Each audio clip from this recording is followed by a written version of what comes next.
Deputy Speaker.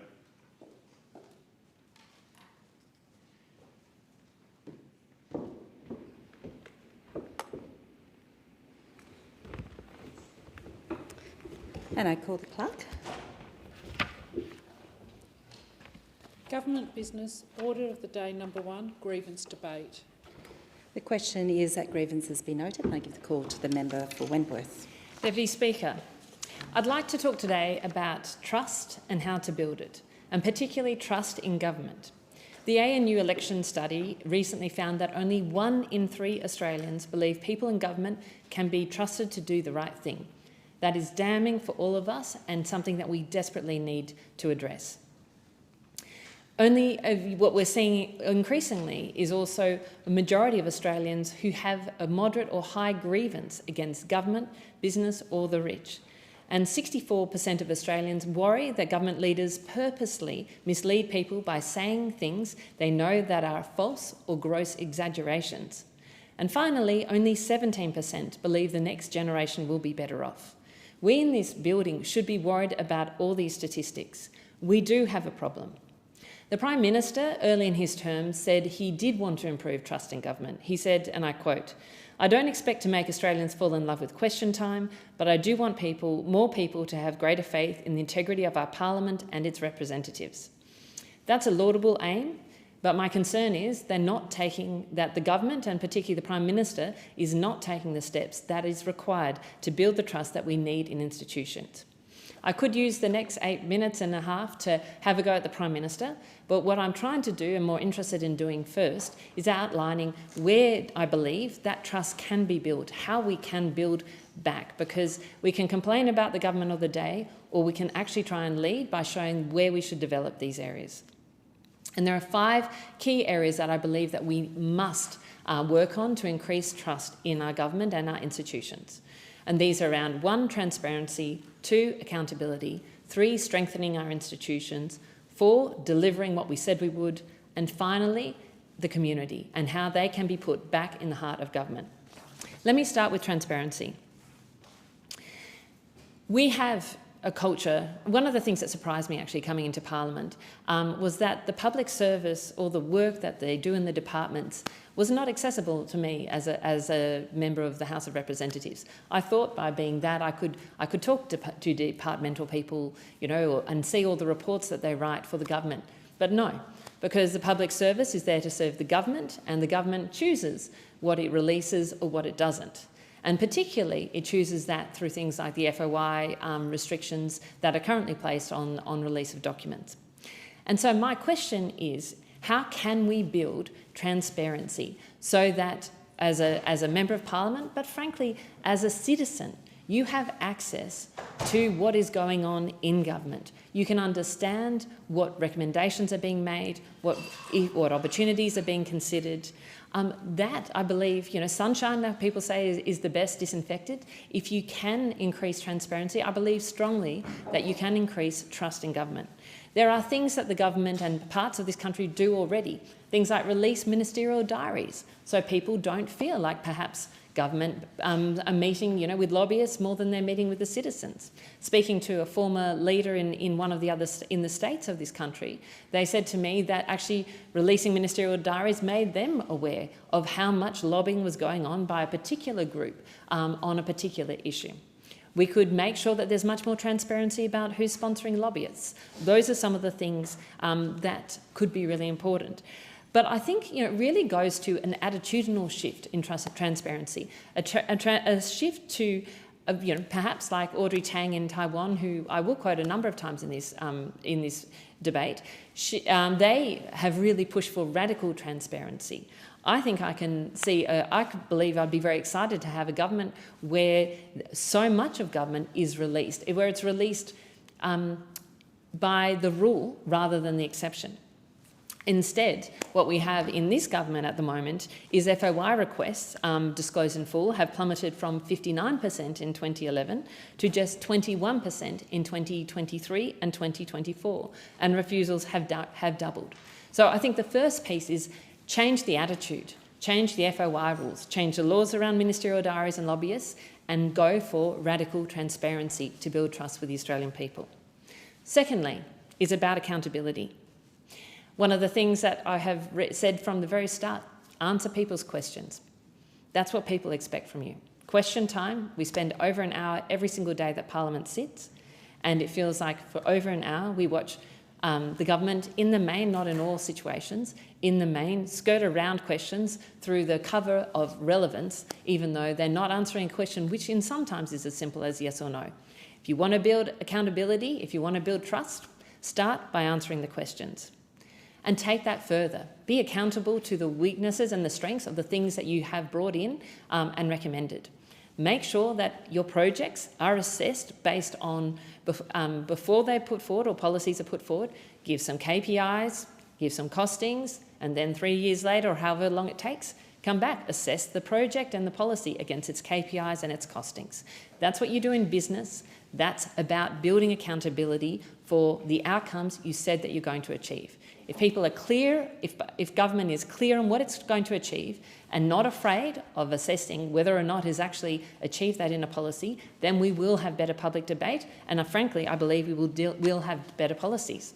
And right now in this government, we can't even get the government to be accountable to the own things that it sets up. It has, when there are big issues, sometimes people ask for reports by committee inquiries. The government has commissioned tens of these committee inquiries. It has responded so far to 4 committee inquiries within 6 months, which is what it's meant to. It has 55 reports that are outstanding beyond the 6-month mark. That is where the government could build trust, by building accountability. Thirdly, institutions. And that is about building the strength of our Parliament and ensuring competition in our Parliament, but also in terms of making sure that in other institutions, such as our courts, and in the public service, people have trust in that. You know, in terms of building in our institutions, you know, public servants, you know, for a time, particularly when I was growing up, were seen there as providing frank and fearless advice. They contradicted ministers publicly about some of their interpretations or their work. They had a bravery because they were there to represent the public. Now public servants have become more, in terms, the servants of the government as opposed to the servants of the people. And I think this is, how could you increase the transparency and openness of public servants to criticise, to share the information that they're putting forward to government? Again, you would build trust. If you can handle a criticism, you build trust. Australians really recognise this.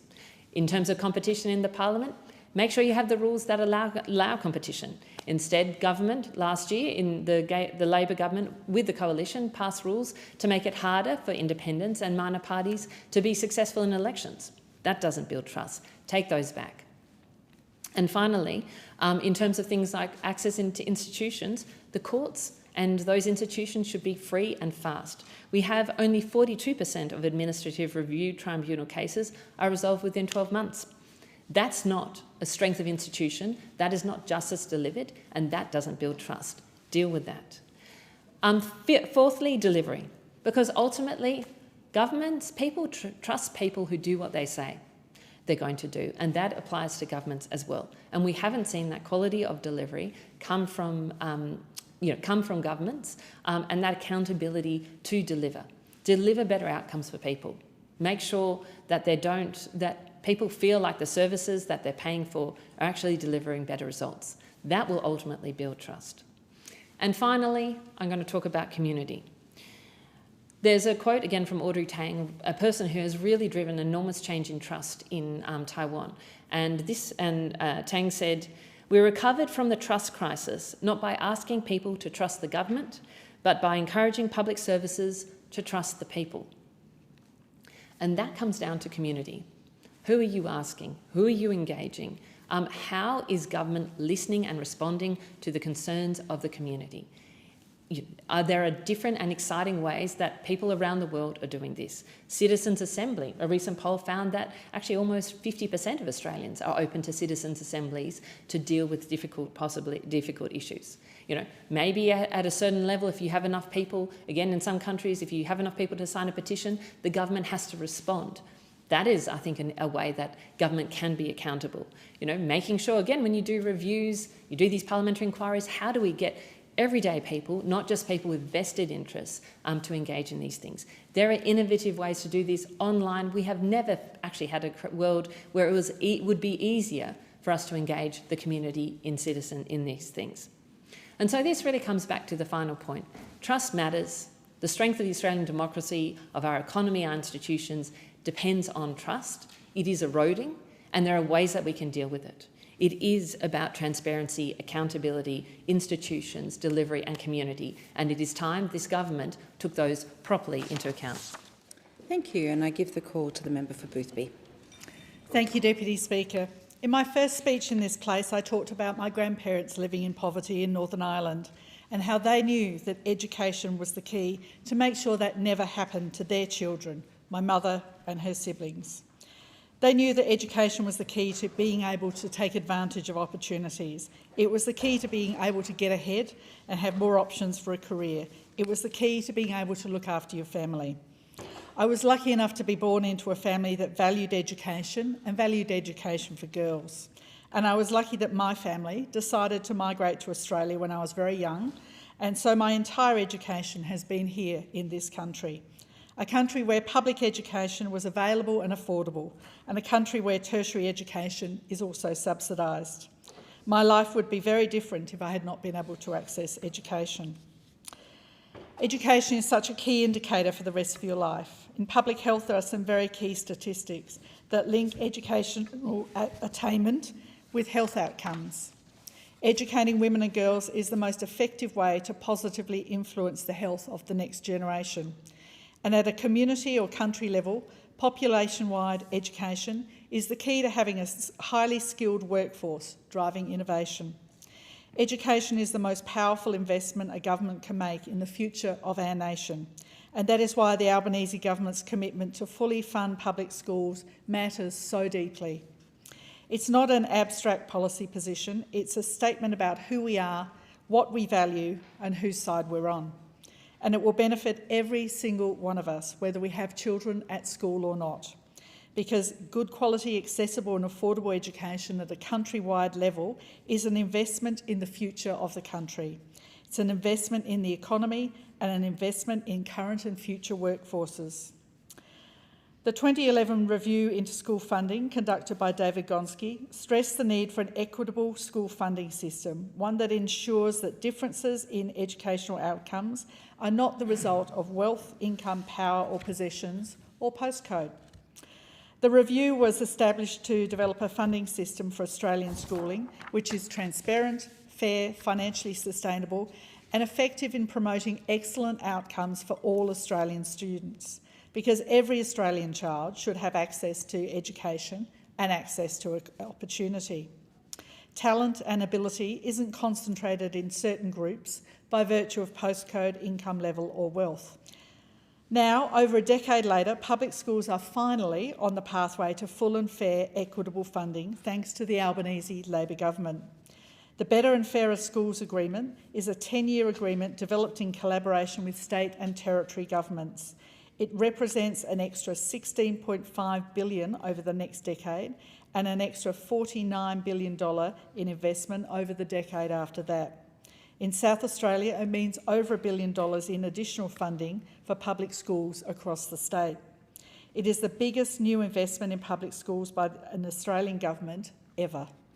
And importantly, this investment is tied to real and practical reforms like phonics checks and numeracy checks, evidence-based teaching and catch-up tutoring for kids who need additional support. Because ultimately the success of education is seen in the outcomes for the children and young people using the education system. This funding will help to make sure students across the country catch up, keep up and finish school. Around 2/3 of Australian students attend public schools, but they also educate the majority of students who have other challenges in their lives.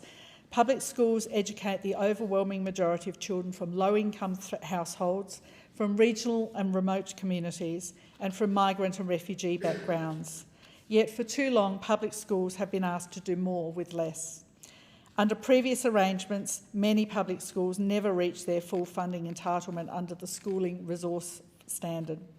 The consequence of that failure has been felt in overcrowded classrooms, stretched specialist services and teachers working long hours just to meet the basic needs of their students.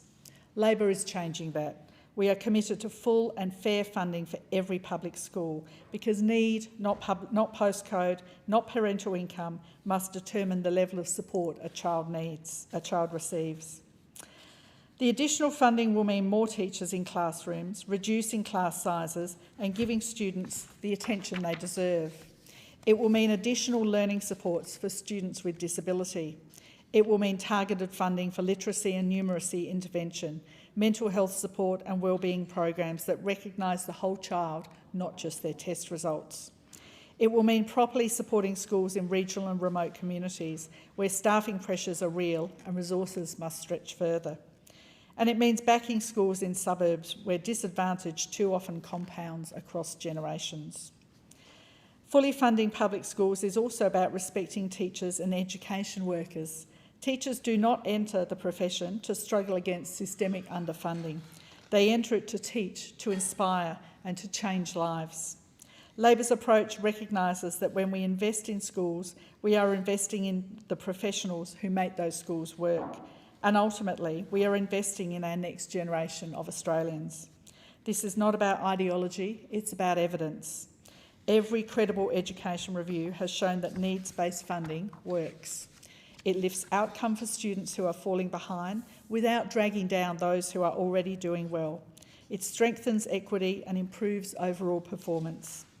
Equity in education is not about lowering standards, it's about lifting everyone. We know on this side, that education is the foundation of economic participation, social cohesion and opportunity. We know that a child's future should not be shaped by their parents' income, the suburb they grow up in, or whether their school can afford specialist staff.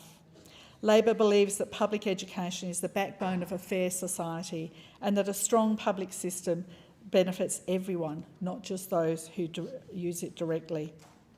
Fully funding public schools is how we break cycles of disadvantage. It's how we give every child a genuine chance to succeed, and it's how we ensure Australia has the skilled, confident and capable workforce of the future. Deputy Speaker, I recently met with some of the outstanding public school students in my electorate to talk about social media and hear about the amazing opportunities being afforded them by good quality public education. Lachlan Fitzner was the Dux at Unley High School in 2025, and it was lovely to see him the other day awarded Young Citizen of the Year by Mitcham Council for his work strengthening student voice and leading charity fundraisers, including access to period products. He also helped establish a native garden featuring locally endemic plants and co-organised the inaugural Yarrapurla Cup inter-school sports competition with Erbray High, Blackwood High and Mitcham Girls High, three of the other local public schools. Lachlan's passion for service extends beyond the school gates through his volunteering with Friends of Belair National Park and St John's Ambulance SA, where he's represented South Australia at a national level. Mitcham Council said of Lachlan, "Leadership doesn't always look loud. Sometimes it looks like listening, noticing what's missing and stepping up to make a positive change." One of the other students I met with was Felicity Cox. Unley High School is one of those rare public schools that's lucky enough to have a rowing program, not a common experience in public schools in Adelaide. Felicity's mother, Michelle Cox, says, "The Unley rowing program has changed my children's lives. I don't know what we'd have done without it. We are so grateful that they've had the opportunity to learn the life skills rowing teaches them." This is a sentiment I've heard from many of the families who row, so proud of how Unley students conduct and manage themselves and their racing. So Felicity's exciting news is that she is off to Ohio State University on a scholarship where she will row for 4 years while earning an engineering degree and living her dream. She'll begin in August 2026 and meanwhile she'll continue to row for the South Australian state team until then. It all started with Unley High, a public school, the alumnus of former PM Julia Gillard, the Minister for Health Mark Butler and the Minister for Employment and Workplace Relations Amanda Rishworth, amongst many, many others. Deputy Speaker, these two students are just two of the young Australians who've benefited from an excellent public education, and we want that experience to be available for every Australian child, no matter their postcode, no matter their parents' income. Because when we fully fund public schools, we invest not just in education, but in opportunity, fairness, hope, and a better future for our country. Thank you. Thank you, and I give the call to the member for Barossa. Thank you, Deputy Speaker.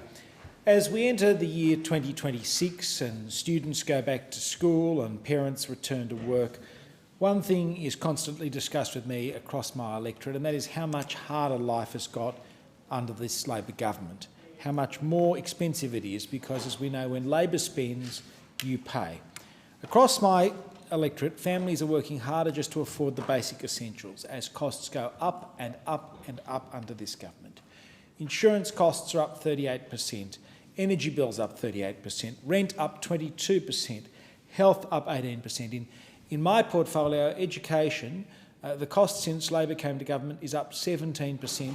It's up 5.4% this year, well above the broader inflation figure of 3.8%.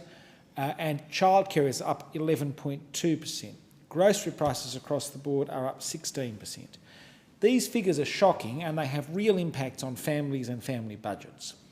A local in Waitara recently wrote to me saying their apartment strata fees have more than doubled in 2 years. Their council charges, their water and electricity have also gone up as well. What we're seeing now in my electorate is families having to make very difficult decisions. As the school sport year starts, or the club sport year starts, do they buy the child school shoes, or do they register them for the local sporting club that they play for winter sport? And this is Barossa. This isn't one of the most economically strong areas of our country, nor is it one of the most economically challenged areas. It is a middle Australian area, and if families are struggling in my community, they're struggling so much worse in other places. But not only has Labor's management of the economy made people's lives more difficult, Labor's failure to properly invest in infrastructure is also having a very deleterious effect on people in my community. New Line Road is the worst bottleneck in my community. It connects Pennant Hills and Pennant Hills Road through Cherrybrook up to Dural and up and out to the semi-rural parts of my electorate. For 50 years, people have been waiting for New Line Road to be widened. My in-laws built their dream home there in the early 1980s and were told that the widening of New Line Road was some 6 months away. Well, people are still waiting today. When I first became the member for Barossa, I secured $10 million for the planning for the widening of the road. Now, New Line Road is a state road, but sometimes when the federal government puts money on the table, it pushes the state into action, and indeed it did. The state government matched that money. This is the Liberal state government. And then in its last budget, the Perrottet government, with Matt Keane as treasurer, committed $77 million for the widening of New Line Road between Hastings Road and Purchase Road, the main bottleneck there. But when the Minns government came to office, they shelved the project. They shelved a project that our community's been waiting half a century to bring about. And we're fed up with it. It's why I've started a petition to put pressure on the Minns government and the Albanese government, if the Minns government won't find the funds, to widen this very important bottleneck. Now, it's so important that New Line Road is widened, particularly as the state government has announced plans to insert an extra 9,500 dwellings around the Cherrybrook Metro. How can you put more dwellings around a metro where the road infrastructure already is not keeping up? It's vital that before a sod is turned in Cherrybrook for the metro redevelopment, that important infrastructure like the widening of New Line Road occurs. Otherwise, the quality of life of people in our community will just continue to decline. People have waited long enough, and it's time for action, and we are going to continue to put the pressure, as I have done right across my last decade in Parliament, on the state government to do its job and the Albanese government to back them in to fund the important widening of this road that not only affects the suburbs I mentioned, but is a bottleneck for people in Kenthurst and Annan Grove and the suburbs in the neighbouring electorates, which are undergoing their own redevelopments and their own increases in density and population. There is nothing wrong with building more homes. Obviously, I support the idea of more Australians buying a home in my community. But we cannot build more homes when the infrastructure for existing homes is already failing. New line roads widening is a must, and I urge everyone to sign my petition and to amplify the voice of our community to ensure that the Minns government and the Albanese government hear what we need to do to improve the situation across those suburbs. At the redistribution just before the last election, I was privileged to begin representing the suburb of Epping.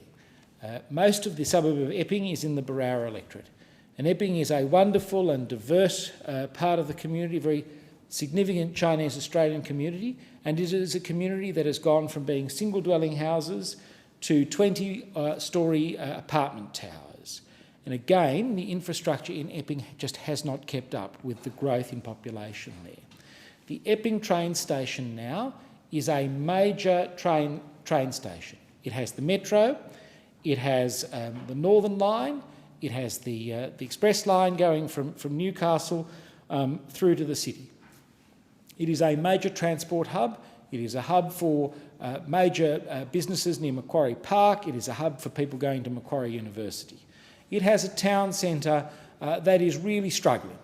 It's struggling because people cannot get a park. They cannot get a park to go to Coles. They cannot get a park to see the doctor or the optometrist or take their kids to tutoring or go to one of the restaurants there. It's affecting the business community. It's affecting the quality of life. And at the end of last year, I door-knocked around Epping, and again, the issue of more parking for Epping around the station was one that was raised with me again and again. It's all very well building more of these towers across Epping, but there's no point building the towers if nobody can actually shop at Coles there, if nobody can see the doctor. And it just diminishes the quality of life. And the state government has this bizarre policy when they allow people to develop new dwellings, that you don't have to provide a car park for every bedroom you've got there. If you had to provide a car park for every bedroom you've got there, we wouldn't have as many problems in relation to parking there, but we don't. And so we need the parking situation addressed. And I call on people in my community to sign the petition to get more public parking in Epping so we can make Epping and its town centre workable and livable again for the residents and those people who need to visit Epping. I want to turn to the issue of the Australia Post decision to close the post office at Pennant Hills. This has been a blow, a body blow to the Pennant Hills community. There's an increasingly large number of older Australians in Pennant Hills who've moved into the retirement villages around those areas. There are people who shop at the excellent Pennant Hill shops there with the IGA and Harris Farm and a range of specialty shops. And there's an increasing number of businesses in Pennant Hills, including Excelsior University College, which opened up at the beginning of this year. McDonald's headquarters in Thornley used to have as its post box the Pennant Hills post office. But when Australia Post decided to dispense with a post office in Pennant Hills, it's really left that community bereft. And my office knows it as well because we use that post office to service our constituents. And now this is a real matter at which businesses in Pennant Hills are suffering. We know Pennant Hills is due for redevelopment. I welcome a redevelopment of Pennant Hills. But all of these things are factors that Australia Post should be taking into account in determining whether to maintain services or not. Australia Post will not even provide for a licensed post office. So we've written to the CEO. We launched a petition with over 1,200 signatures, which I gave to the Minister for Communications, and yet there's been no action on restoring postal services to Australia Post. I've put in a Freedom of Information application to find out not only what is the status of decisions about the future of the Pennant Hills Post Office, but what is the Australia Post's plan to close post offices in other parts of my electorate and indeed in other parts of Australia, because I believe Australia Post has a secret plan to close post offices right across the country that they're not coming clean about with Australians, and we need to expose this because today it's Pennant Hills, tomorrow it'll be other communities. Australia Post services are absolutely vital, and they're particularly vital for older Australians. They're particularly vital for the civility of our society, and they're particularly vital for people who are trying to access services. So I put Australia Post and its well-paid CEO and its well-paid board on notice that we in the Barara community will not stomach the closure of any more post offices, and we intend to expose Australia Post's plan right across the country to close post offices and diminish the services that Australians want. Unfortunately, life under the Albanese government has got harder, whether it is because of the cost of living, the reduction of services, or the imposition of a lower standard of living because of a failure to invest in important infrastructure. I give the call to the member for Swan. Thank you, Deputy Speaker. When a teacher asked Catherine Bennell-Pegg to list 3 careers, she only wrote one word, and that was astronaut. She never added a second or a third. And this was not about wishing upon a star. And what she did is that she wanted to intentionally work systematically towards reaching for the stars. But in reaching for the stars, she didn't just reach for the stars, she became a star. And she is now Australian of the Year, which I'm thrilled about. In 2024, Catherine became the first person to qualify as an astronaut under the Australian flag, and now she's eligible for missions on the International Space Station. This is so unlikely. She was one of 6 trainees out of 22,500 applications from 22 countries. Only 1 in 100 people qualified to actually be able to go on the International Space Station.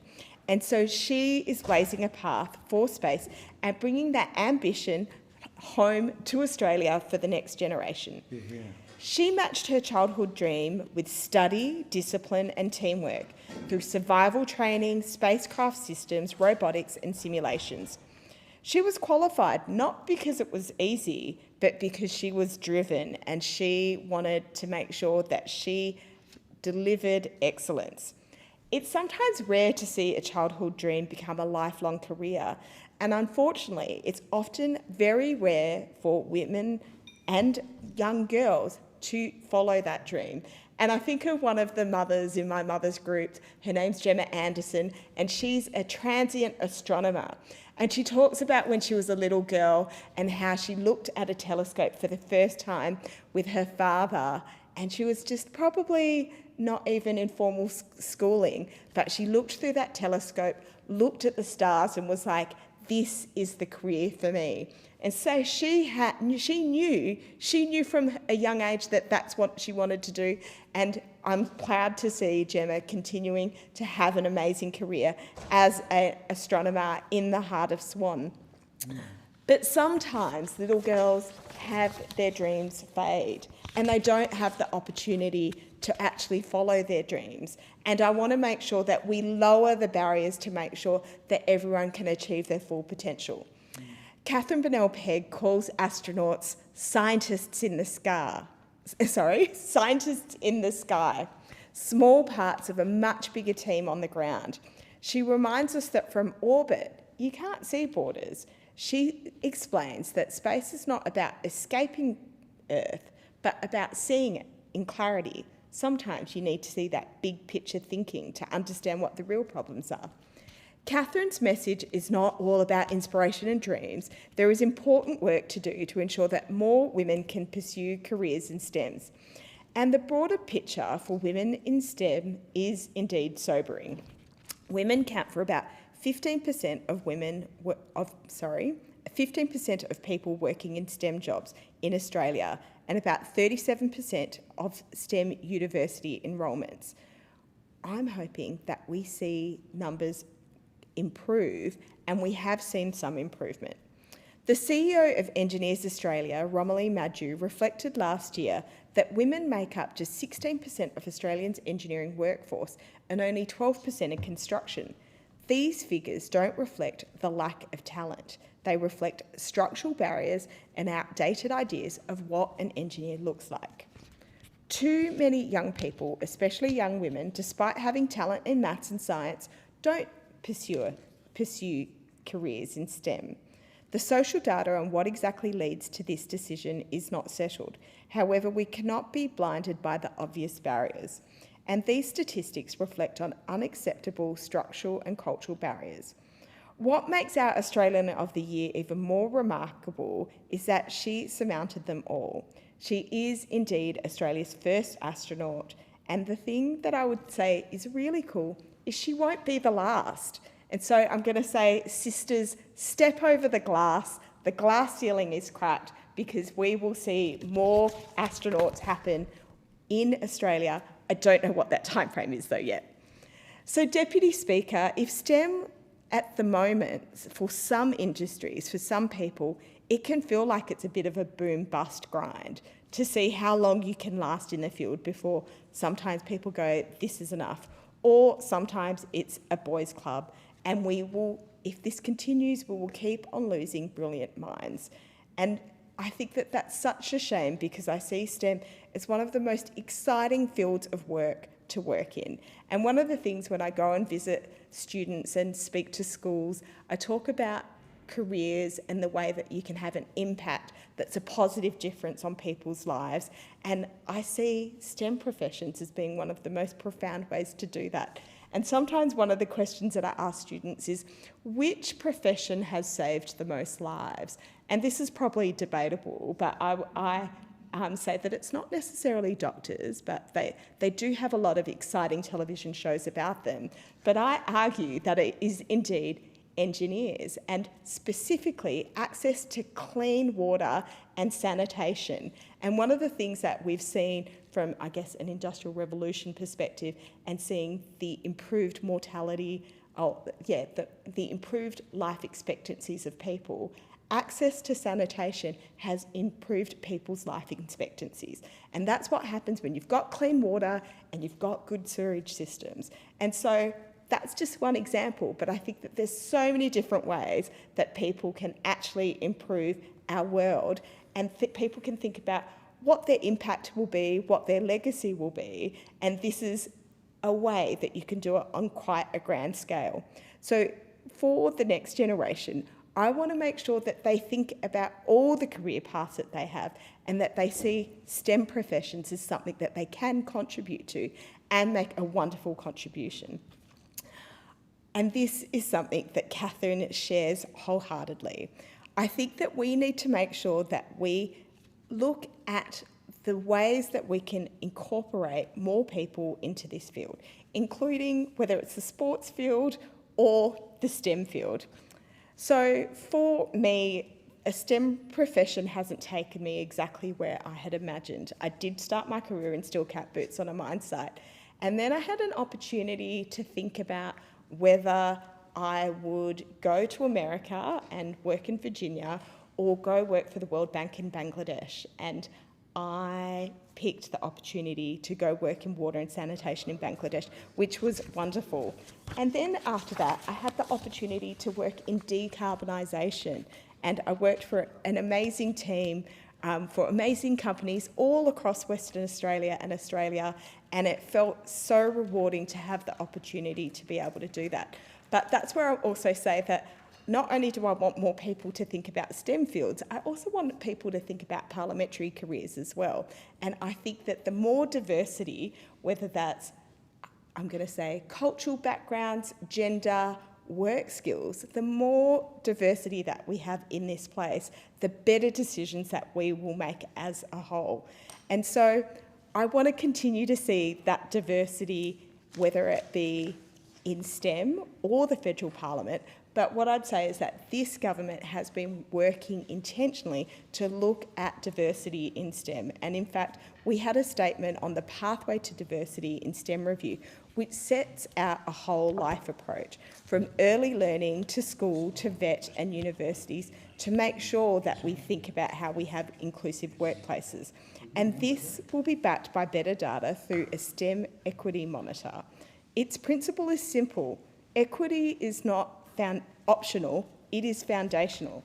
And at the same time, we're wiring the economy to make STEM careers visible, valuable, and more secure. The $5 billion Net Zero Fund is set to be operational in mid-2026. It demonstrates globally competitive finance, delivering confidence to investors, manufacturers, heavy industry, Australian workers, and communities. Australia is open for business and committed to capturing opportunities of the global energy transformation. This policy targets a rate of return below the 5-year government bond, so we can take on more risk in hard-to-abate sectors. This fund should be operational by mid-2026. We're also set to run in a global AI race. The National AI Plan sets 3 goals: capture the opportunity, spread the benefits, and keep Australia safe. To underpin safety, we're establishing an AI Safety Institute to monitor, test, and share information on emerging AI capabilities. There is so much work to do in the STEM field, it's very exciting. Thank you, and I give the call to the member for Cook. Thank you. I want to recognise the Richie Walker Aquathon, organised by the Cronulla Triathlon Club, run last weekend in my electorate. I'd like to particularly thank Steve Papworth, the race organiser, a 30-year police veteran who's been doing a phenomenal job in organising this event. I'd also like to recognise the president of the club, Adam Stroud, and the vice president, Luke Targett. This event is held in memory of Richie Walker. Richie was an incredible athlete, a member of the Cronulla Triathlon Club, and passed away 39 years ago because of a heart attack in a race in Tamworth. David and Elizabeth Walker, Richie's parents, were there as keen supporters. They've watched this event raise hundreds of thousands of dollars for our local community and the Heart Foundation. I also want to acknowledge my mate, Glenn Glorick, who, with me, won the state champions of the teams event. It may have been there was only one entry, but Glenn, I'm proud of you anyway. Deputy Speaker, I also want to note that this is a beautiful event that actually brings people together and keeps them healthy in my community. The Cronulla Triathlon Club has a proud history with 7 world champions, more than many countries, and I congratulate them on their achievement. Now, late in 2025, our community also took an important step forward with the first Community Domestic and Family Violence Roundtable. It was held in partnership of the Family Co. This roundtable was about listening, identifying gaps and strengthening the local response to domestic and family violence, and an issue that affects far too many families and takes too many lives. I want to sincerely thank everyone who attended and contributed their time and expertise. In particular, I want to acknowledge Ashley Daines, the CEO of the Family Co, Belinda Harrison from the Family Co, particularly for their leadership. They provide the central hub that pulls together domestic violence support right across the Sutherland Shire. Also in attendance were other NGOs from our community who play a critical role. Vicky Sherry, the CEO of Hopefield, Bernadette Hoy, the coordinator of Arana Women's Health, Lisa Barlow, the manager of homelessness and housing services for the St George and Sutherland areas at St Vincent's de Paul, Mark Soper, the manager of the Salvos at Miranda Housing. I also wish to acknowledge the local councillors, police representatives who attended, as well as the state member Eleni Petanos for her leadership. This roundtable is not just about talk, but it's about action. It was a first step where we set actions that we want to keep meeting on every quarter to see how we achieve them. So now the first step is done. We need to ensure this work continues to make sure we improve domestic violence responses in the Sutherland Shire. Also to Deputy Speaker, I would like to congratulate an outstanding local achievement on the world stage. Michael Dixon, a former student of Kirrawee High School, is a proud local from my electorate, and yesterday he did something amazing. He helped win a Super Bowl for the Seattle Seahawks, becoming Australia's newest Super Bowl champion. Michael's journey from the Shire to the NFL is an extraordinary one. It speaks to talent, discipline and persistence. It's a powerful reminder to young people right across Cook and right across Australia that big goals are possible even if the path to them is unconventional. Kirrawee High School, his teachers, coaches and family can be immensely proud of what Michael has achieved. I now know our community will be following his career with great interest, and I saw that the one thing he wanted to do when he won was to celebrate with chips and chicken salt and a chicken palmy. I can't think of a more Australian way to celebrate that achievement. Deputy Speaker, whether it's local sport, community safety or international sporting success, these stories all reflect the same thing: a community that supports one another, celebrates effort and strives to do better. I'm proud to represent the people of the Sutherland Shire, and I thank those who continue to make our country such a strong and caring place to live. I also wish to acknowledge several local community organisations in my electorate that have recently benefited from grants, and more importantly, to recognise the volunteers who make these initiatives possible. At St Luke's Miranda, a volunteer grant has helped support their annual youth camp. This is a long-standing community initiative that gives people a positive and safe and memorable experience while allowing volunteers to focus on mentoring, leadership and building connection. Programs like this strengthen confidence, resilience and community spirit in our next generation. At Lily Pilly School, a community-led garden project has been supported through a grant to help get it off the ground. These projects bring students, parents and the broader community together, teaching practical skills, environmental responsibility, teamwork and while creating a shared space for the whole community can be proud of. And at Marine Rescue Botany Port Hacking, a grant has helped fund and support the purchase of new radios. Marine Rescue brings together volunteers right across my electorate to protect Port Hacking and Botany Bay. I want to place on record my thanks to these volunteers for the critical work they do, often in challenging circumstances. I also want to acknowledge Marine Rescue for their work on the weekend in the Port Hacking Putters launch on the weekend. It was a lovely event celebrated by 20 or 30 boat events where they were there celebrating, people were dressed up in all kinds of fancy dress, and it was a phenomenal event. I'd also like to talk about e-bikes. E-bikes in my local community have been very dangerous and have helped create community damage. Recently at Ballingarra netball courts, volunteers there training hundreds of local girls playing netball have been harassed by e-bike riders coming onto these courts, vandalising the courts and abusing the volunteers and parents. We also saw similar scenes recently at Cronulla Golf Club. So I want to applaud the New South Wales State Government for starting to get serious on illegal e-bike use. Yes, we want kids on bikes, but we can't have vandalism and we can't have people risking their lives and risking their lives and health, damaging property. So it's beyond the time that we saw action, and I thank the New South Wales Government for acting. Thank you. Thank you, and I give the call to the member for Tangi. Thank you, Madam Speaker. When I recently met with the Melbourne City Climate Action Network, also known as McCann, the group's members share with me the success of their ongoing campaign called Electrify Melbourne City. McCann is one of the many volunteer-run organizations in Tangi. It has a large and growing network of residents who reside in the city of Melbourne.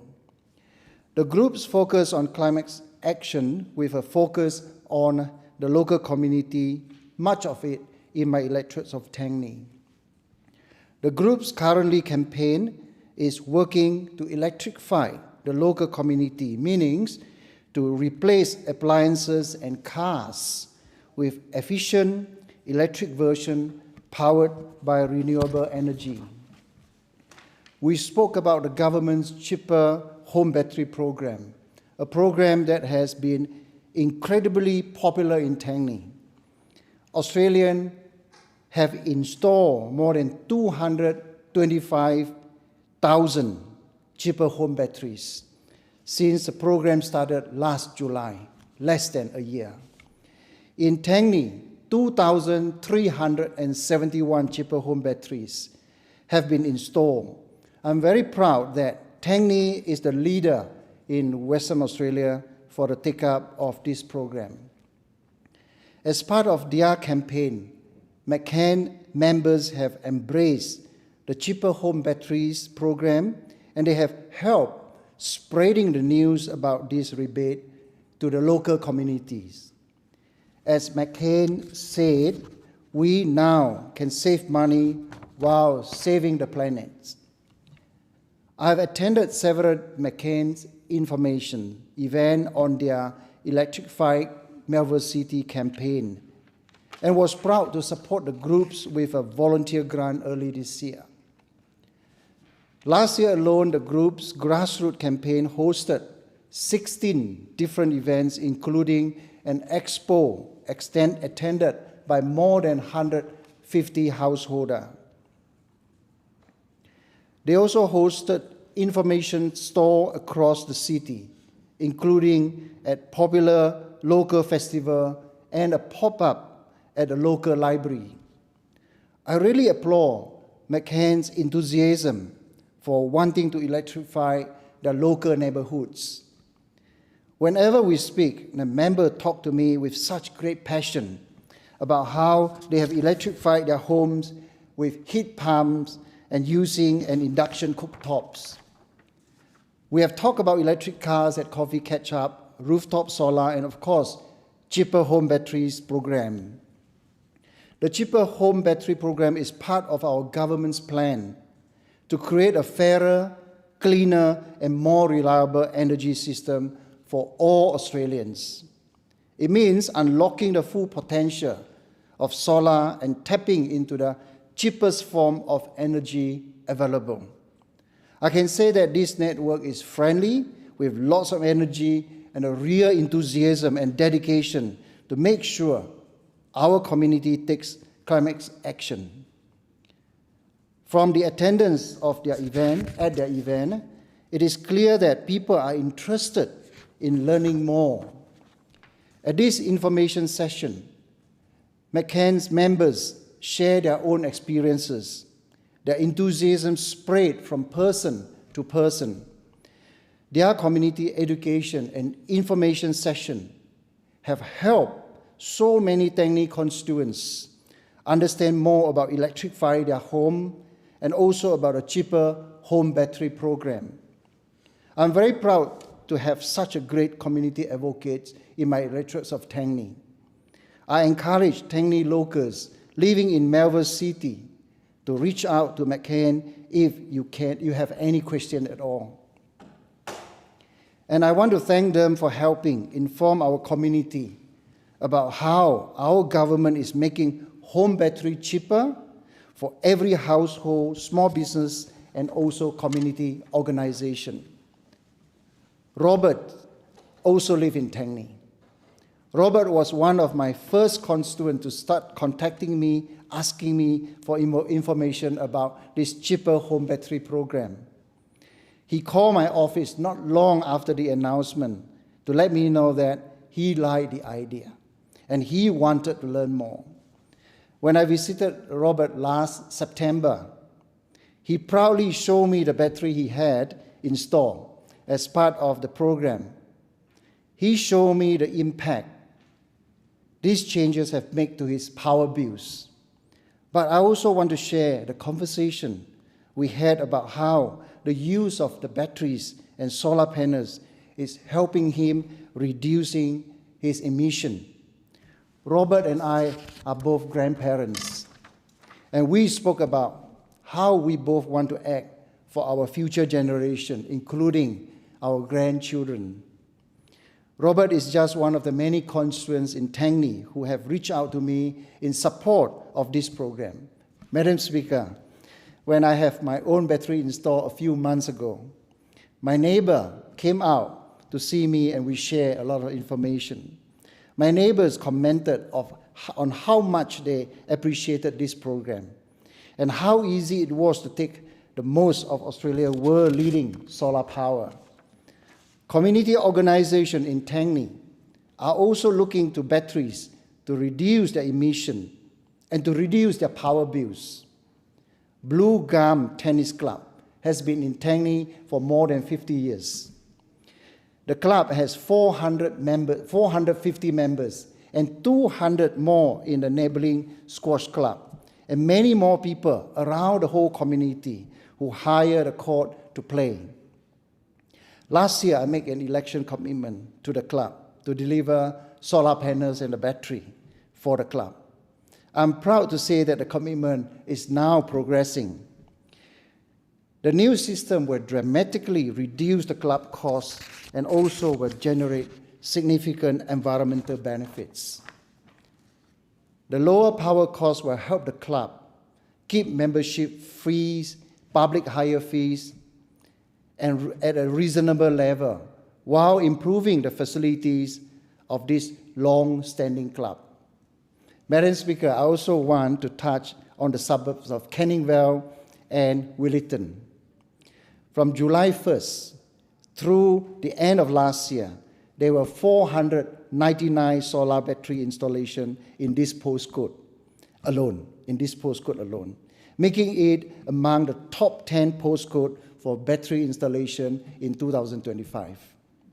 Tangney is also home to so many small businesses who sell solar panels, systems, and also solar batteries. I have had the opportunity to visit some of these local businesses, and they have shared with me some of the reasons why people in Tangney are installing more batteries, from reducing energy bills to feeling like they are doing their part to reduce their carbon footprint. I recently spoke with Empower Solar, who are also one of the small businesses in my electorates of Tangney, who was based in Canning Vale. They spoke to me about the take-up of the program across WA and Tangney and the popularity of this program, including in the suburb of Williton, Canning Vale, and also Bull Creek. It is great to see this program really take off in Tangney and to see so many of our community households powering their home with solar and solar battery. Thank you, Madam Speaker. Thank you. There being no further grievances, the debate is adjourned and the resumption of the debate will be made an order of the day for the next sitting. The Federation Chamber stands suspended until 4 p.m. Thank you.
Are there any constituency statements by honourable members? I call the member for Mayo.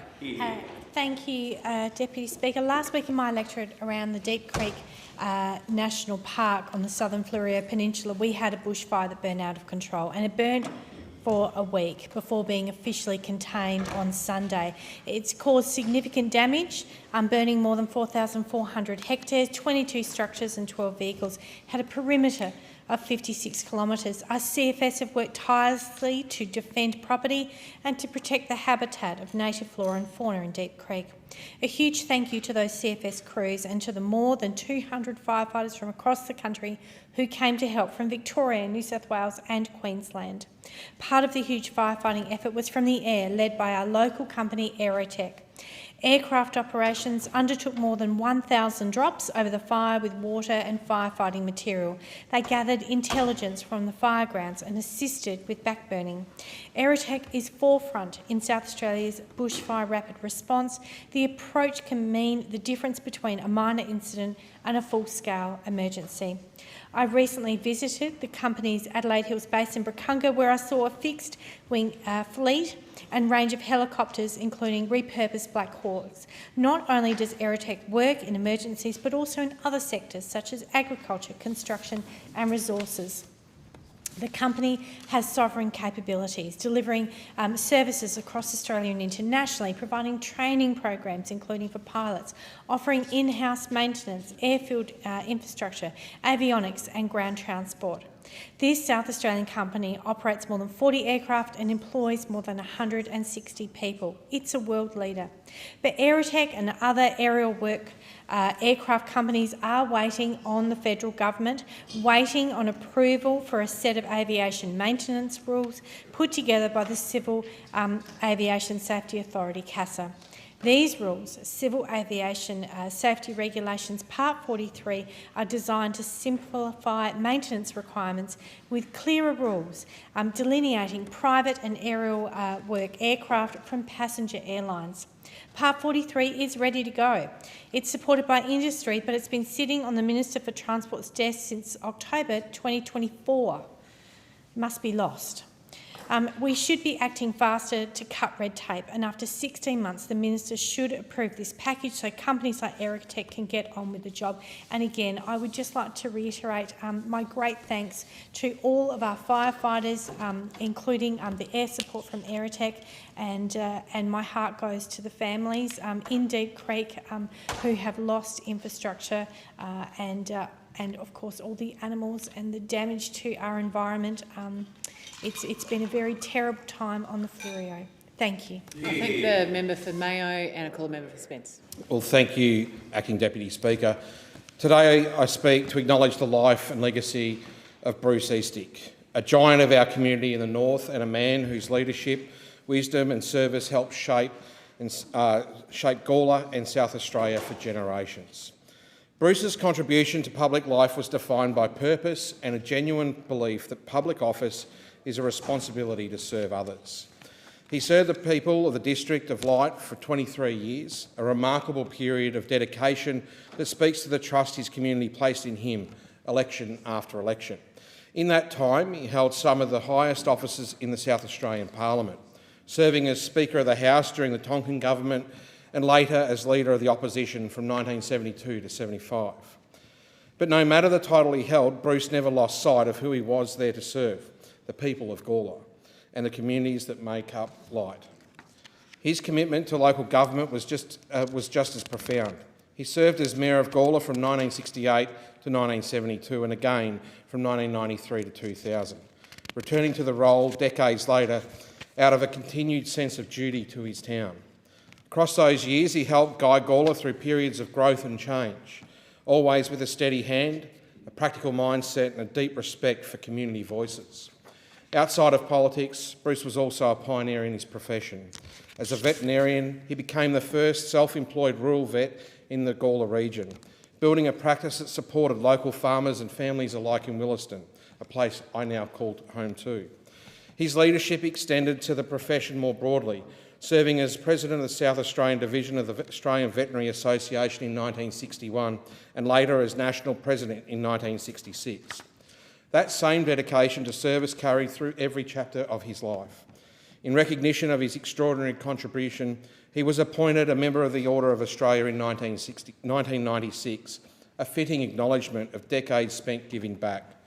And while his public achievements were significant, those who knew him best will remember the man behind the titles, including his simple joys, like a genuine love of a good vanilla ice cream with caramel topping, his only vice. Above all else, Bruce Eastick will be remembered as a great man of his community, someone who worked tirelessly for the good of the North. On behalf of this House, I extend our deepest condolences to Bruce's family, friends and loved ones, and thank them for sharing him with our community for so many years. His legacy lives on in the institutions he strengthened, the community he served, and the example he set for future generations. May you rest in peace. Thank you. Thank the member, and I call the member for Mallee. Thank you, Deputy Speaker.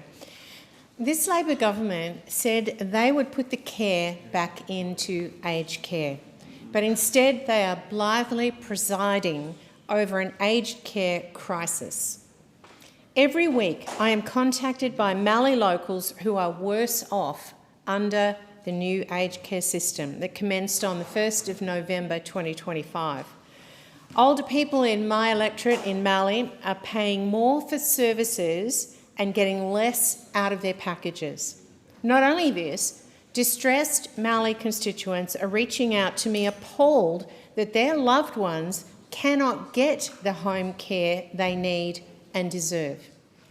The wait time for an aged care assessment has doubled from 2021 under the Coalition to 2025 under this Labor government, with too many people waiting up to 6 months just to get an assessment.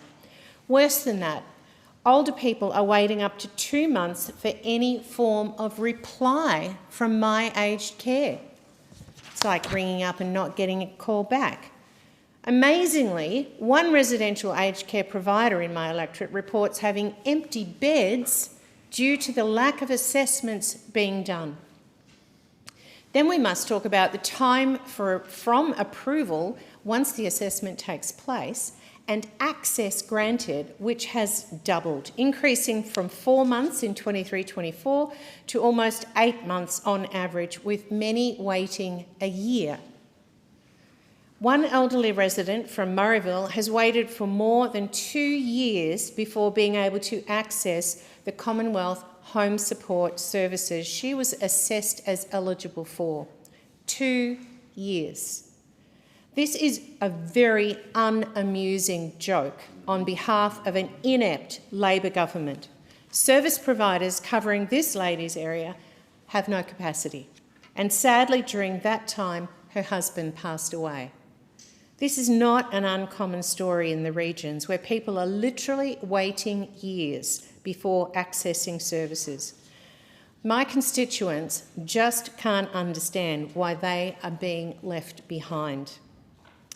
COTA, the consumer group, Ageing Australia, have come out swinging, saying urgent action on home care packages is required and that no one should ever have to wait more than 30 days for the care they need. I wish for my constituents. Under Labor, they are waiting 6 months for an assessment, 8 months to access services, with many waiting longer, especially where I live.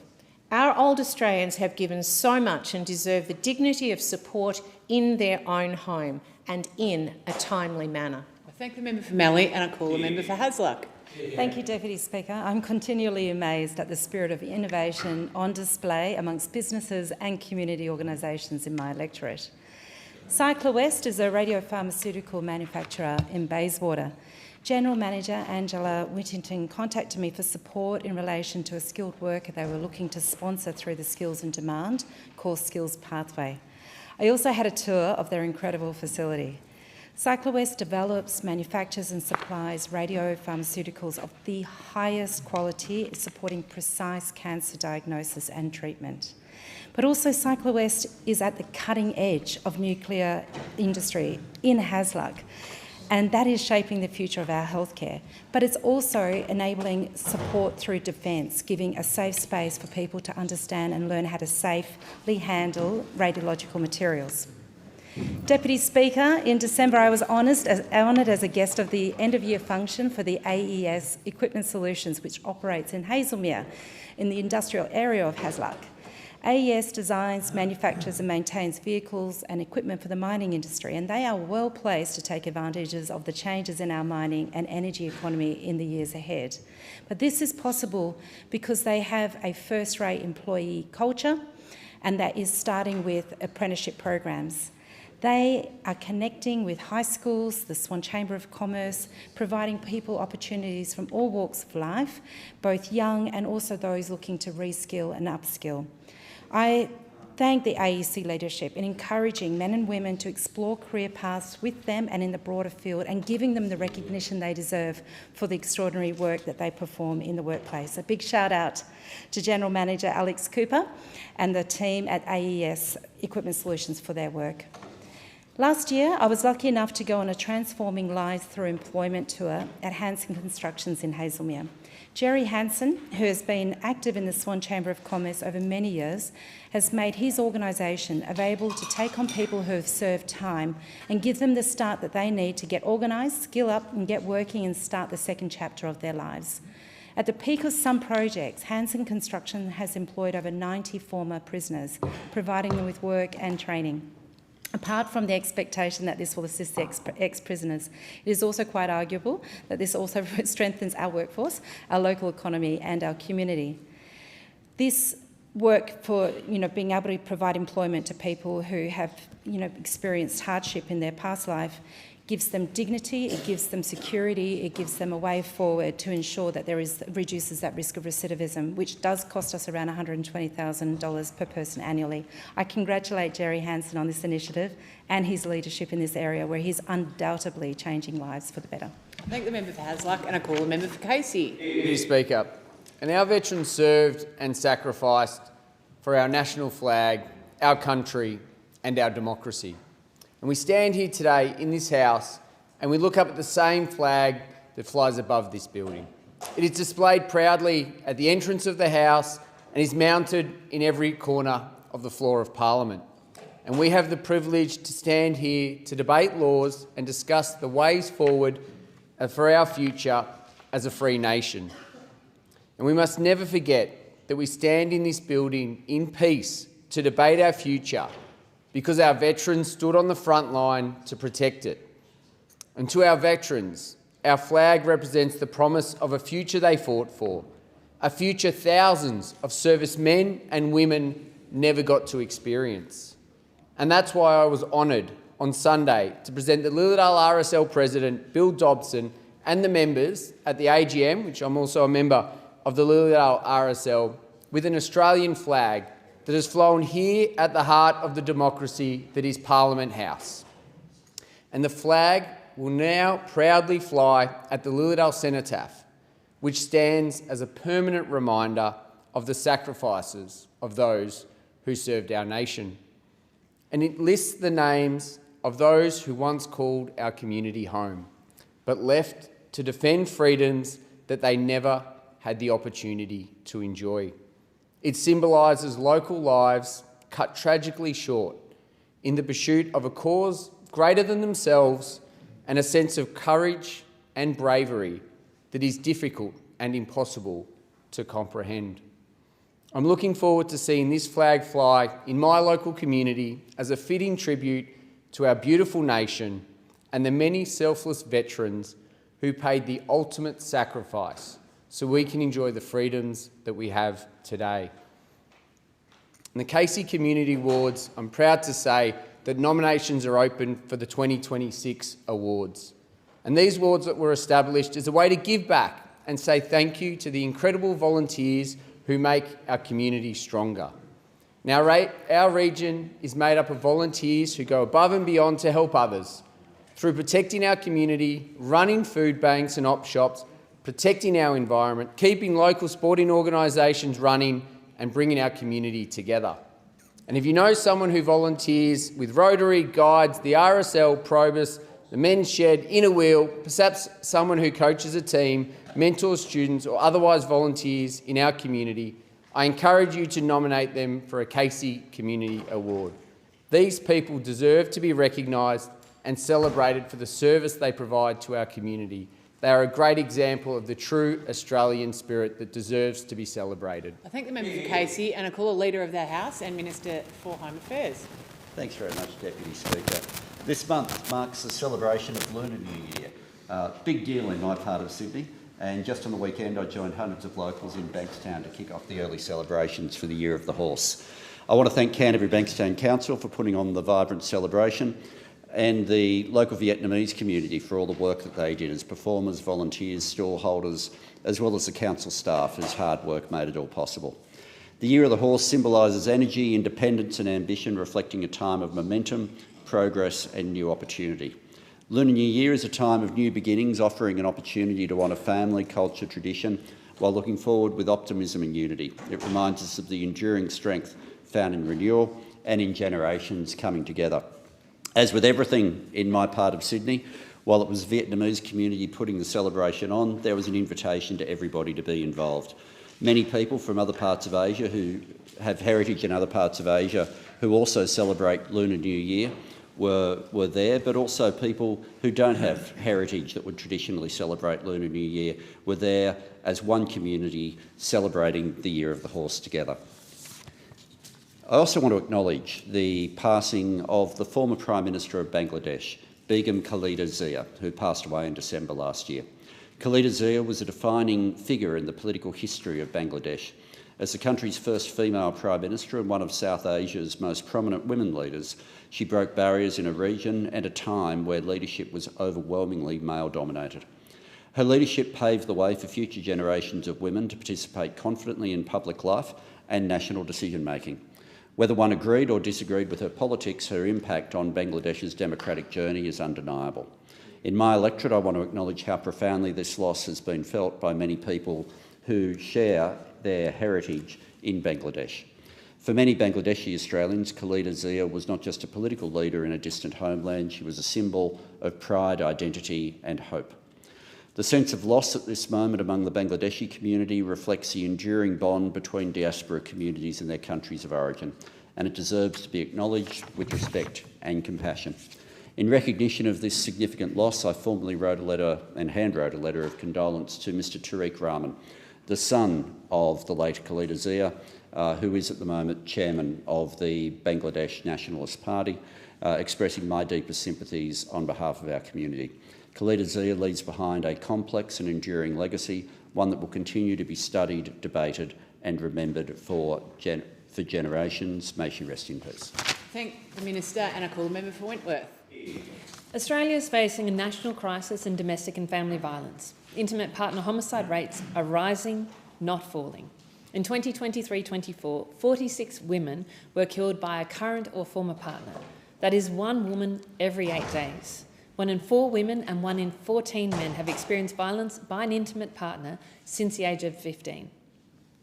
These are not just statistics. These are lives cut short, families shattered, and communities left grieving. And the most confronting reality is this: the numbers are not improving. They are getting worse. We can see this crisis clearly. We do not need more evidence to tell us it exists. What we need is faster, more coordinated action. The government has taken some important first steps, including commissioning major reviews and agreeing to a national cabinet response and funding package in 2024. But the pace of progress does not match the urgency of the problem. What we have is a patchwork of recommendations and commitments spread across multiple plans and portfolios, often without clear timelines, accountability or consistent reporting. The Domestic Family and Sexual Violence Commissioner's 2025 report provides a practical way forward. It recommends that the Commonwealth establish a dedicated implementation and delivery oversight mechanism to drive action and ensure that commitments are actually delivered. Doesn't sound complicated, sounds like the sort of thing that might already be in place, but it's not, and I think that this is really critical to making sure that we deliver on the commitments that have been made to people.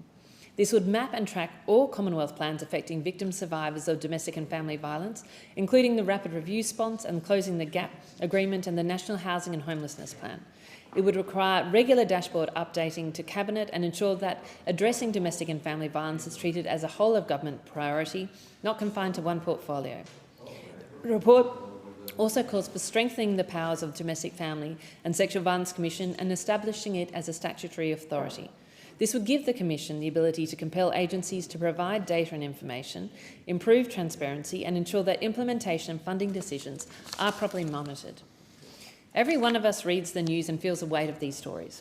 The number of people who have come into my office and told me stories in my community of their experience.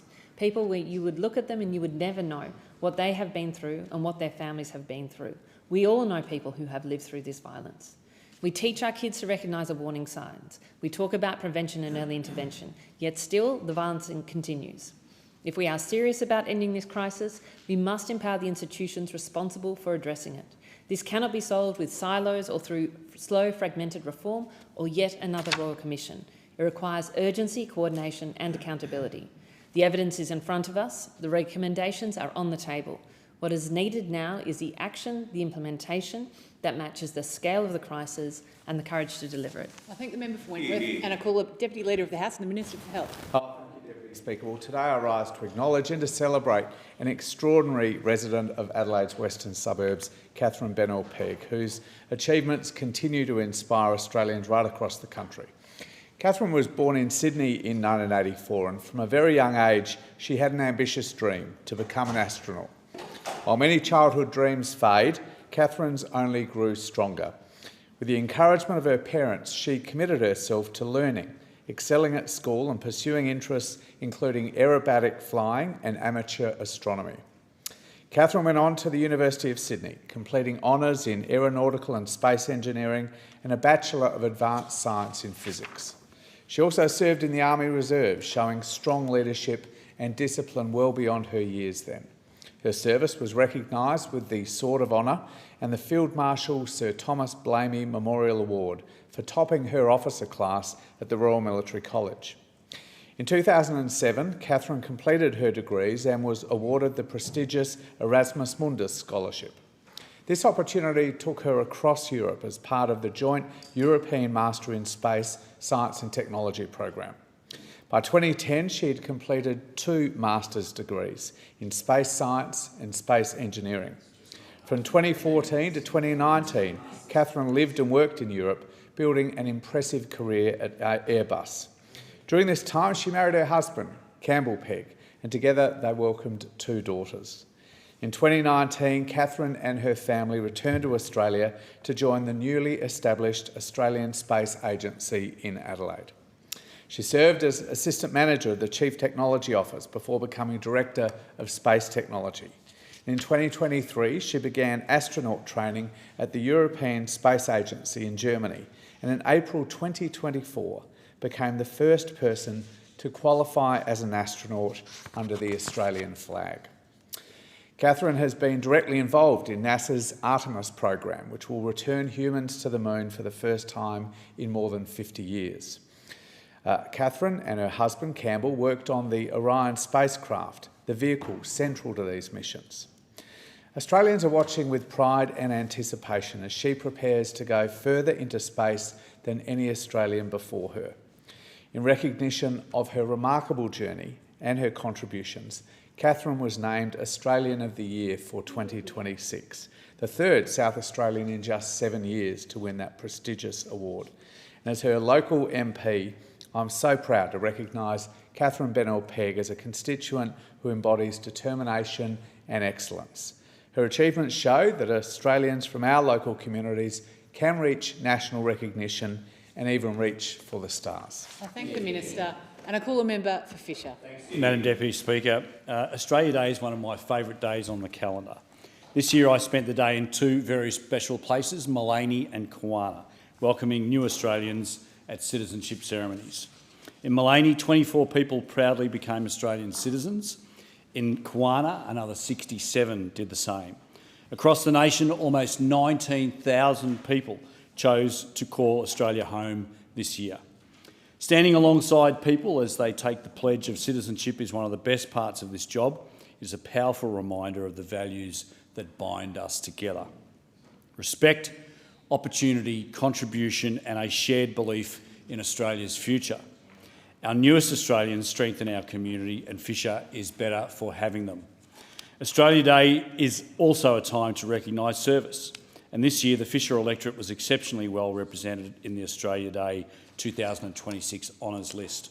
And I want to place on the Hansard my congratulations to all our local recipients. Mr David Gold, AM of Balmoral Ridge, was recognised for a significant service to architecture and heritage conservation. Mr John Weston, AM of Mooloolaba, was recognised for significant service to surf lifesaving, an honour received at a time of deep personal loss, just the day after his wife Judy passed away, and that must have been incredibly difficult. It reminds us that behind every award of a lifetime of service are loved ones that support those people. Mrs Patricia Barry, OAM of Caloundra, was honoured for her service to lifesaving and to the Sunshine Coast community. Mr James O'Shannessy, OAM of Biwa, was recognised for his role to the community through a wide range of roles. And my friend Travis Schultz, OAM of Mooloolaba, was honoured for his service to the law and also the community.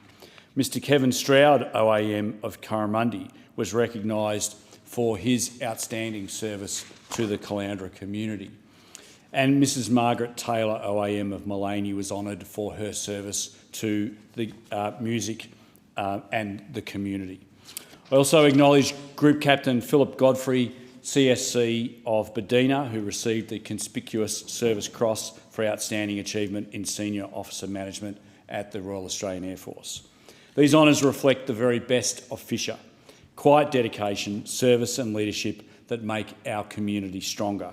On Australia Day, we celebrate unity, contribution and the shared story we are all part of. From our newest citizens to those recognised for decades of service, I'm proud to represent the people of Fisher and proud to call the Sunshine Coast home. I thank the member for Fisher, and I call the Minister for Climate Change and Energy. Thank you very much, Madam Deputy Speaker. Well, I want to update the House on some very positive news for my community in relation to health services and provisions. And firstly, of course, the Albanese government's highly successful urgent care clinics. There are people in my community who have benefited very much from these urgent care clinics. In particular, the Westmead Clinic, which services Greystanes, has seen 21,452 people through its doors.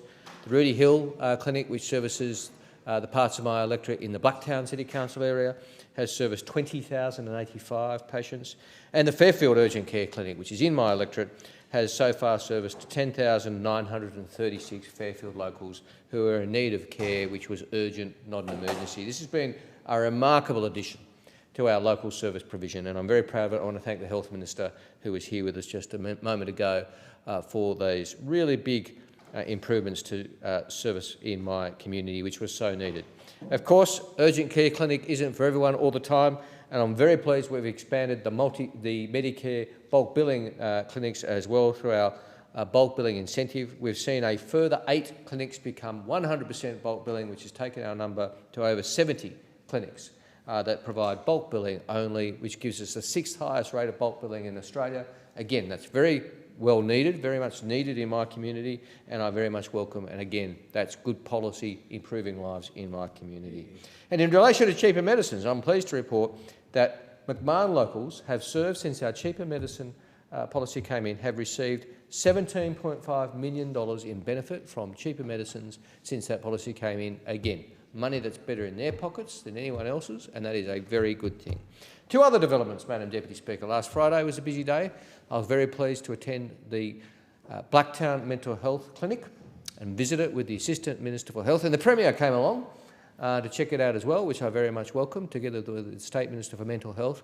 And since that clinic opened, it has provided 1,000 instances of care. One of the big changes in my lifetime, I'm sure yours too, Madam Deputy Speaker, is we can now talk about mental health. When I was a kid, it was taboo. You didn't talk about it. Now, when people are doing it tough, it is something to talk about. More importantly, you can get support. Blacktown Mental Health Clinic, 9 to 5, but you can also make an appointment after hours. And a final one, and this is really a lovely piece of good news. Bringing a little ray of sunshine into the world, a little baby, should be the best time of your life. But for too many Australians, it isn't. 1 in 5 Australian women and 1 in 10 Australian men suffers perinatal depression at some point. And now there's a specific service, the Gidget House Perinatal Depression Service, which will now be provided at Fairfield Hospital from yesterday. It opened. We attended the opening ceremony on Friday. People, young parents, new parents, doing it tough, who need help, there's no shame. There's now support at the Fairfield Perinatal Medical Gidget Centre. I thank the Minister and I call the member for O'Connor. Thank you, Deputy Speaker. And I rise today to give this speech in memory of O'Connor constituent Mark Hausman, innovative deer farmer and loving husband of Kiva. Since Mark's untimely passing last July, Kiva has worked tirelessly to maintain his legacy, single-handedly running their premier deer farm.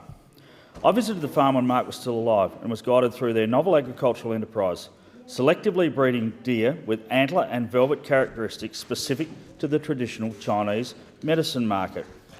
Deer velvet is worth around $110 per kilogram, and the Hausmans are the biggest producers of velvet in Australia, yielding about 35% of our annual harvest.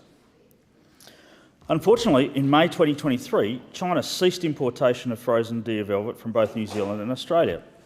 And while New Zealand promptly renegotiated new protocols and resumed the velvet trade with China, Australia has not.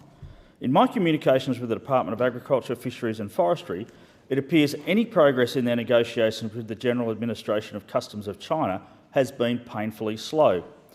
Questions asked in Rural and Regional Affairs and Transport Centre estimates in March 2025 revealed DAF were actually unaware of the May 2023 Chinese ban until May 2024.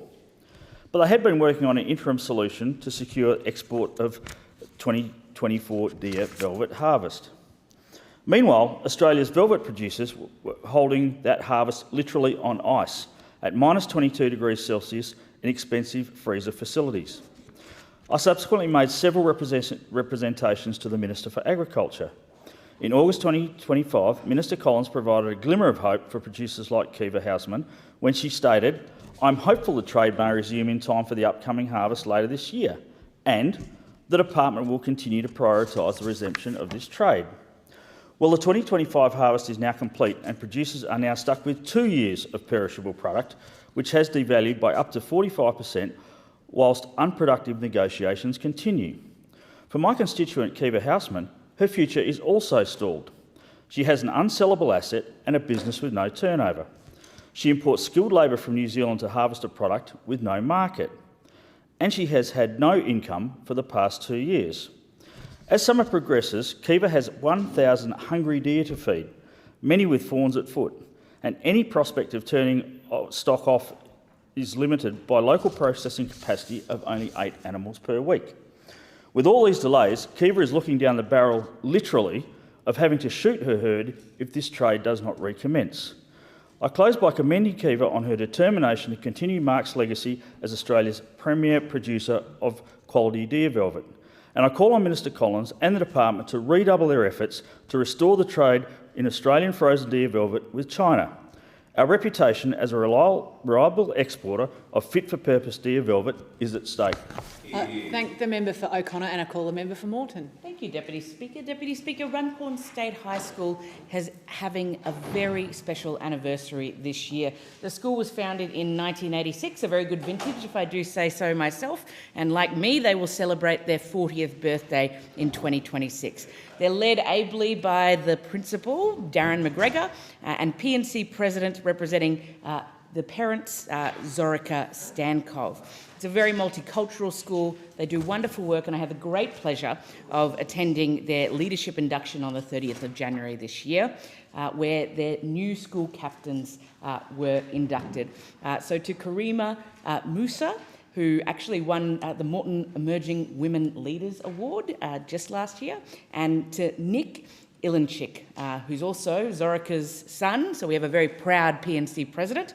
I congratulate you on your achievements and look forward to seeing what you will do in the year to come. Deputy Speaker, the Annalie Stevens History Group is one of the most active local history groups in all of Queensland. They do a lot, and it was wonderful to meet with their president recently, Pauline Peel. It's a group that is driven by volunteers, Pauline, their Vice President Jeff, but so many people from across my local community on Brisbane's south side. And they put together publications that celebrate the history of our local community, whether it's on women, whether it's on local stories, local houses, even tennis. They do it all.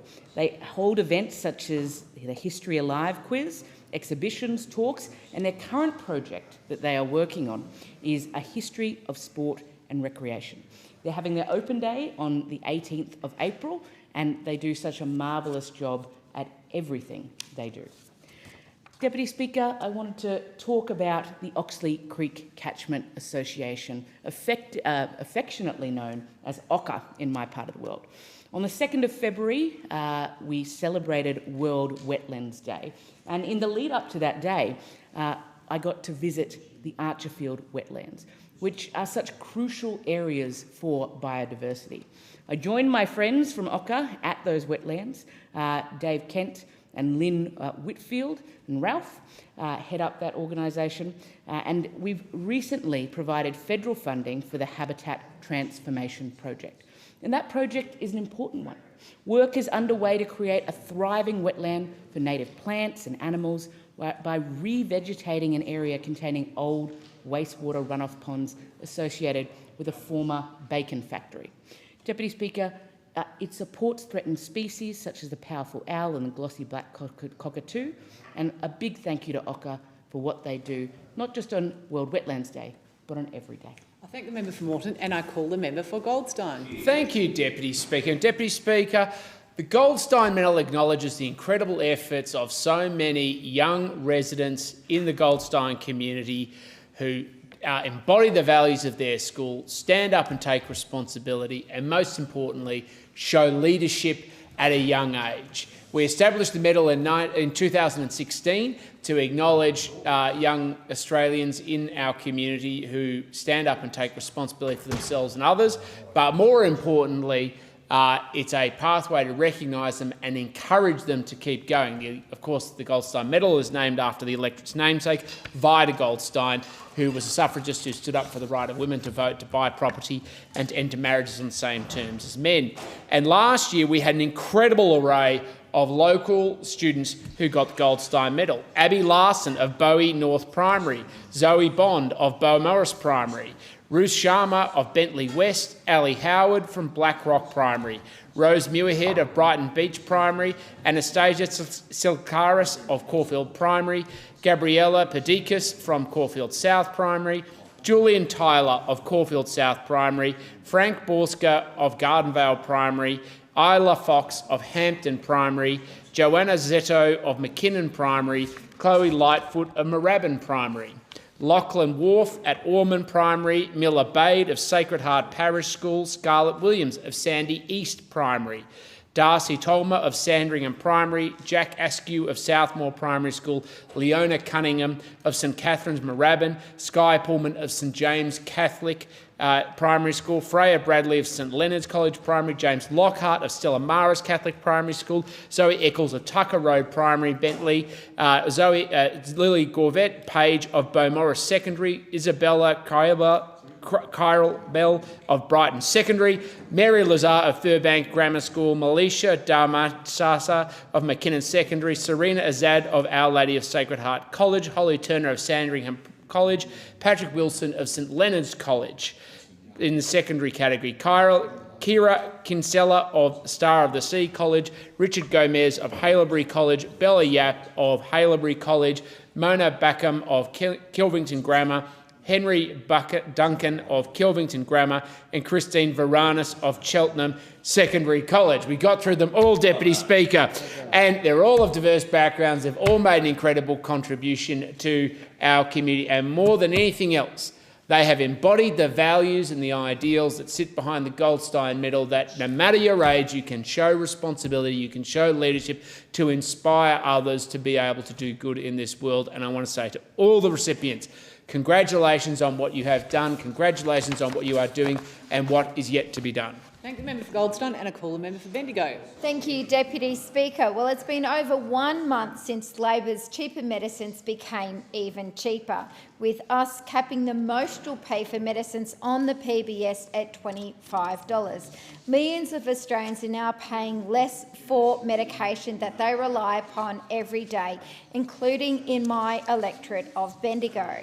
For concession card holders, it's just $7.70, us freezing the price of medicines on the PBS for concession card holders for 5 years. The last time that PBS medicine cost no more than $25 was 2004. That's more than 20 years ago. This is one of the key measures that our government has introduced to help people with cost of living pressures. I've had the opportunity, since the announcement of this policy, to meet with local pharmacies to discuss how this will make a difference to the patients and to their customers that they see each and every day. In Eaglehawk, I visited David and the team at UFS Pharmacy, a critical pharmacy that serves so many people in the local community. I met with Sanjay at Terry White Chemist White Hills and Dan from the pharmacy in Flora Hills. All of them told a similar story. They strongly support our government's recent changes to the PBS co-payment of $25 from January 1. They see it as a meaningful step to ease the cost of burden on hard-working Australians with cost of living pressures. They also mean that their pharmacists won't have those silly or tough conversations about what you can and can't afford when people present their scripts. Deputy Speaker, I stand here today proud to say that cricket is now being played on the Huntly North Cricket Club's second oval. It was a disused oval, not up to playing standards for many years, at frustration to the clubs, particularly the junior cricket players.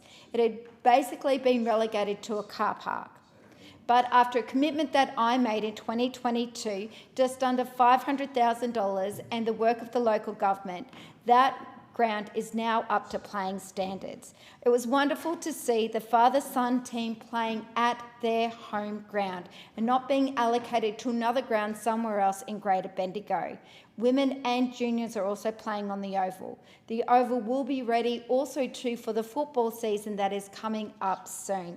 This is just one way in which our government is working to hear the local needs of community, helping to deliver the sporting infrastructure that we need to make sure young players, female players, all players can play their way in their community and not have to travel great distances for home games. I thank the member for Bendigo, and I call the member for Latrobe. Thank you, Madam Deputy Speaker. When it comes to any parent, any time their child needs emergency attention and goes to hospital, they want to make sure the child is seen very quickly. And the same if anyone needs to go to emergency department at a hospital, that's so important. Now, I had this experience back in 2019 where my daughter Jasmine had an anaphylactic reaction to cashew nuts, and we urgently, I actually ran down to the Casey Hospital at the time, like I said, 2019, and the hospital staff were amazing and saw her quickly and everything was fine. But the line of people waiting to be seen went right out of the emergency department. And at the time, I then got on the phone to the then Health Minister Greg Hunt and said, this is a huge issue, we need to do something about it. So back in 2019, under the former Liberal government, we committed half the funding to a children's emergency department at the hospital, something we're very excited about. We thought the state government also agreed to put in half the funding. It was a joint announcement, very exciting at the time. Now, that was back in 2019, and just last Friday, February 6, 2026, the government issued a press release stating that a builder has been appointed to deliver the expansion. So, announced in 2019, and we haven't even seen works start, and they described this as a major milestone. Can I say it's a major disgrace for all those parents in one of the fastest growth corridors in Australia, where we've seen so many people move into areas in Clyde North, and we go right up to Pakenham, where the state government's building a so-called community hospital. To have the emergency department, the work, it should be finished by now, yet it still hasn't started. And I feel so sorry for the parents and so many people every time they go down to the emergency department, and in particular the staff. And I have paid a few visits over the years, and the staff tell me, the nurses and that, they've just been waiting to get this new emergency department started. It just never seems to happen under Labor. And I call on also the Federal Health Minister, Mark Butler, to really get onto this. Like, they've been in power since 2022, and it's just disgraceful that for one of the busiest locations in Australia, where the initial announcement was made back in 2019, I can't even see work, or can't even see it being completed for another 2 or 3 years. So shame on state Labor and shame on Albanese for not making this happen earlier. Thank you. I thank the member for Latrobe, and I call the member for Lingiari. Thank you, Deputy Speaker. I rise to pay my respects to Mr Shaw, a name deeply embedded in the history of Central Australia. Mr Shaw was a leader of conviction, of principle and of integrity. He fought for what was right, and not just in the political realm, but as a soldier on the front line. As Minister McCarthy said at his funeral 2 weeks ago, his was a life incredibly well lived. He served as a battlefield commander, doing 2 tours of duty in Southeast Asia, first Malaya and then Vietnam. His time in the army fighting for this country shaped his leadership and his life. When he returned home in 1970, he found himself looking for work. He was struck by the circumstances of so many living in what was then called the fringe camps. This drove so much of his work and his leadership. Mr Shaw was a key figure in the establishment of the Central Land Council. The CLC is a critical institution in the Central Desert. It represents tens of thousands of people and works to safeguard country. Mr Shaw's role in the formation of this council was pivotal. He was the founding member of the Tungunjia Council Aboriginal Corporation in Alice Springs, and anyone who lives in Alice Springs knows that when Tungunjia is thriving, our town thrives. Tungunjia represents all of the town camps, providing much-needed service, representation and advocacy. Mr Shaw led the charge to create Tungunjia, an early example of exactly what community control is all about. The leadership, courage and perseverance of Mr Shaw is an inspiring message to all Australians. He was a Kadij and Arrernte man who fought on the front lines for Australia at a time when white Australia did not even recognise him as a citizen of this country. He showed a level of bravery and commitment to his people and community, and that is incredibly rare. At a time when people are talking about national spirit, this man is the embodiment of courage, mateship and sacrifice. And it was incredibly moving to see all of the members, the returned soldiers from the RSL, come and pay homage to Mr Shaw and for the service that he did and people who fought side by side with him in Malaya and Vietnam. And it shows us just how important this country is, that as Aboriginal and non-Aboriginal people, we love this country. We can stand side by side and defend this country. And I think for someone from the Central Desert and someone who was completely a cultural and traditional man, fought side by side with those white soldiers, he called them brother, and they stood up at his funeral and they said that he was their brother. And that was just a fantastic embodiment of what this country is all about. I thank the member for Lingiari, and I too acknowledge Mr Shaw's contribution to our country. I call the member for Longman. Thank you, Deputy Speaker. The electorate of Longman that I serve is very diverse, and at times it has had more than its fair share of knockers. However, having been part of that community for most of my life and my role as a federal member, I know that there's a lot more to our community than what the naysayers spruik online. Every Australia Day, we see some of the very best in our community be recognised and honoured for their efforts, and this year was no different. The President of the Bribie Island Heritage Society, Barry Clark OAM, received his Medal of the Order of Australia. For years now, Barry has worked tirelessly, sourcing and archiving the long history of Bribie Island. As part of his ongoing research, Barry has published articles in our local newspaper, The Bribie Islander, for all to read. His articles have allowed us to travel through time from the first inhabitants of the island to the war years, to where we are today. Barry has noted it all, and his work has and continues to help preserve the rich history of our local area. However, Barry wasn't the only local to receive an OAM this year. Raymond Thomas OAM was also presented with his well-earned Medal of Australia Day, on Australia Day. Over the years, Raymond has worked alongside veterans and their families, guiding them through life after service. As part of his advocacy efforts, he has worked to ensure that veterans are recognised for the sacrifices that they have made for this great nation. Furthermore, Chris Patterson became the Moreton Bay's Citizen of the Year during the City of Moreton Bay Awards. Chris is a founder of Bamboo Projects, a local charity and NDIS provider. Chris and his team of volunteers spend more than 30 hours a week mentoring community members who are doing it tough. Together, they offer mateship, guidance, hope and purpose. They do this by providing participants with the opportunity to traverse our local waterways, collecting debris on board their clean-up boats. Chris is very passionate about his venture, which is infectious, so much so, Deputy Speaker, he had me in a set of waders and out of the boat in Burpengary Creek, pulling tyres out of the mangroves. Since 2019, they have collected over 80 tonnes of rubbish, ranging from car tyres to discarded fishing materials. Doing so has not only helped keep our waterways clean, but has created real opportunities for those with disabilities.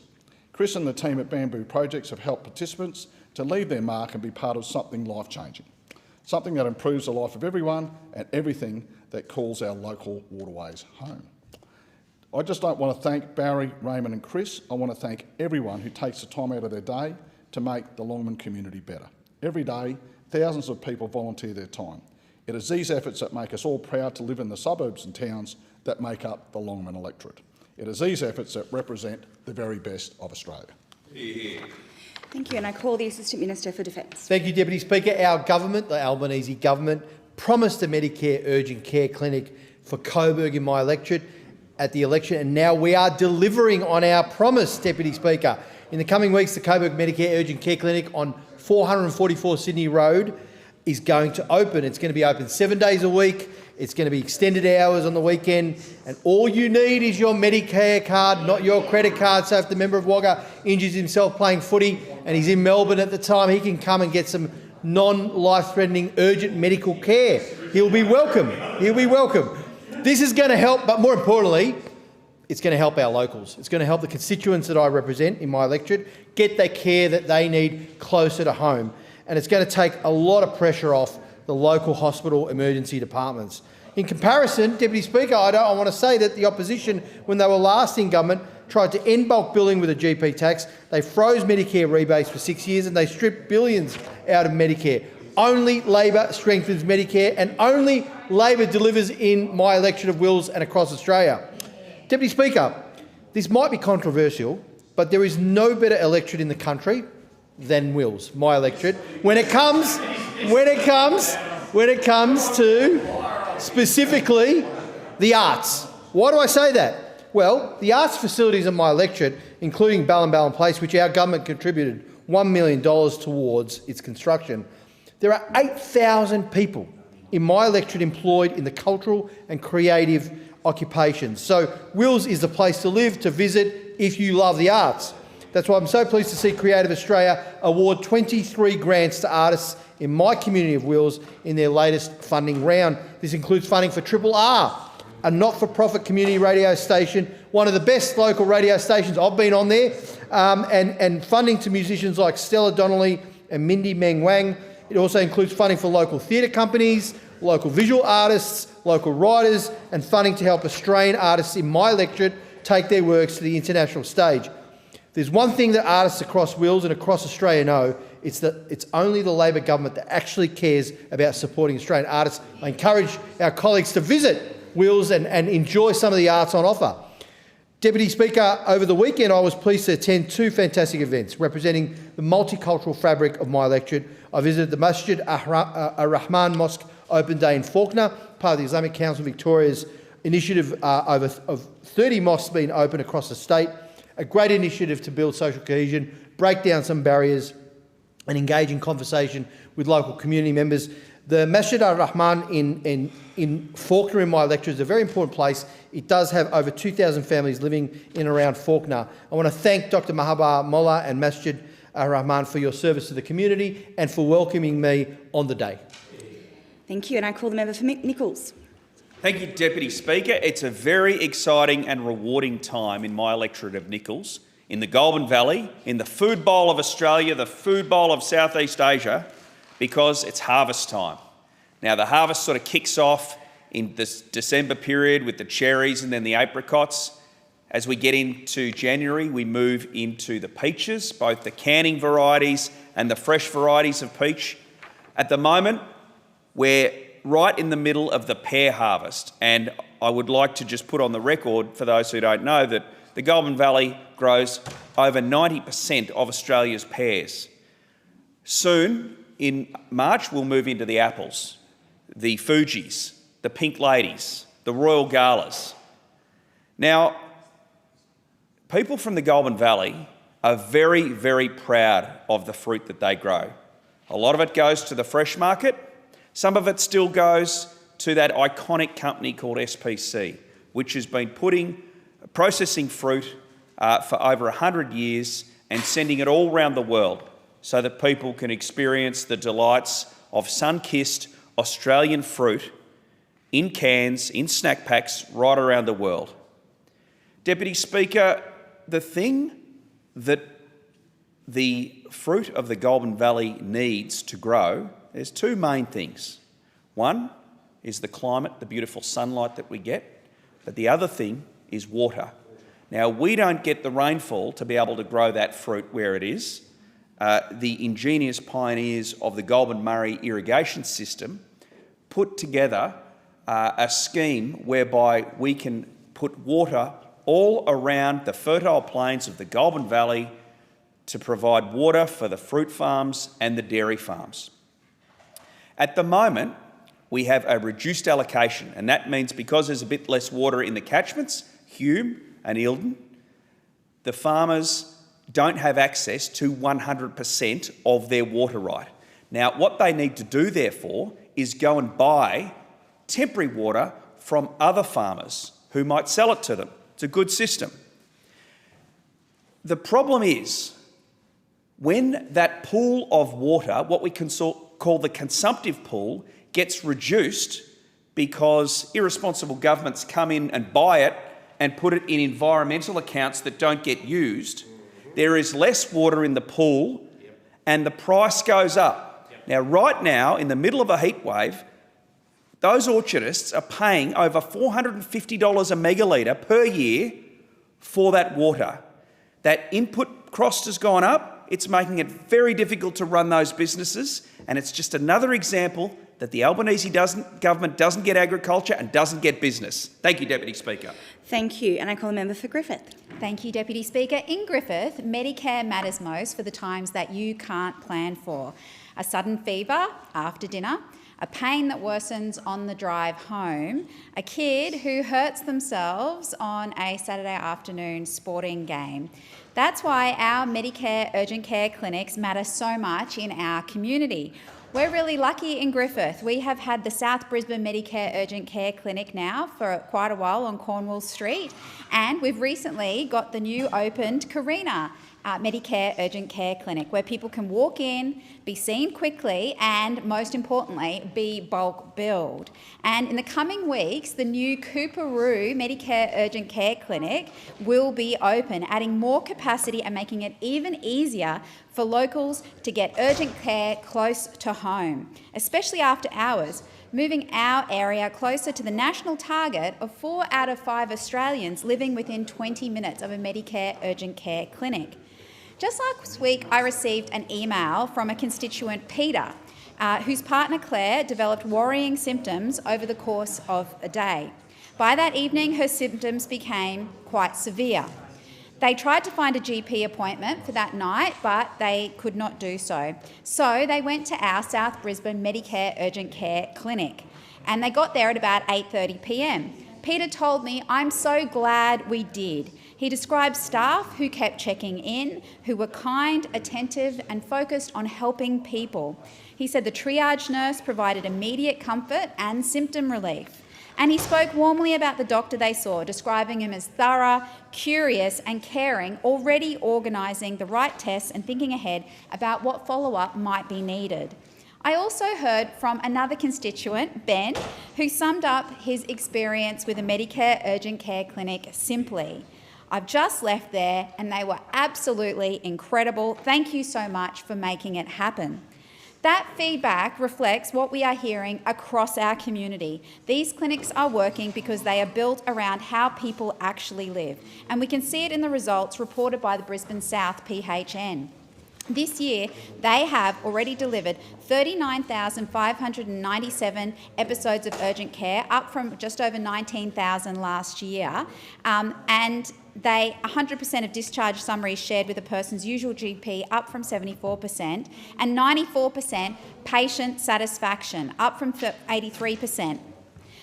Deputy Speaker, when we invest in Medicare, and in particular when we invest in these Medicare urgent care clinics, we invest in people, their health, their time, their dignity and their peace of mind. And in Griffith, we are seeing the benefits, one patient, one family and one community at a time.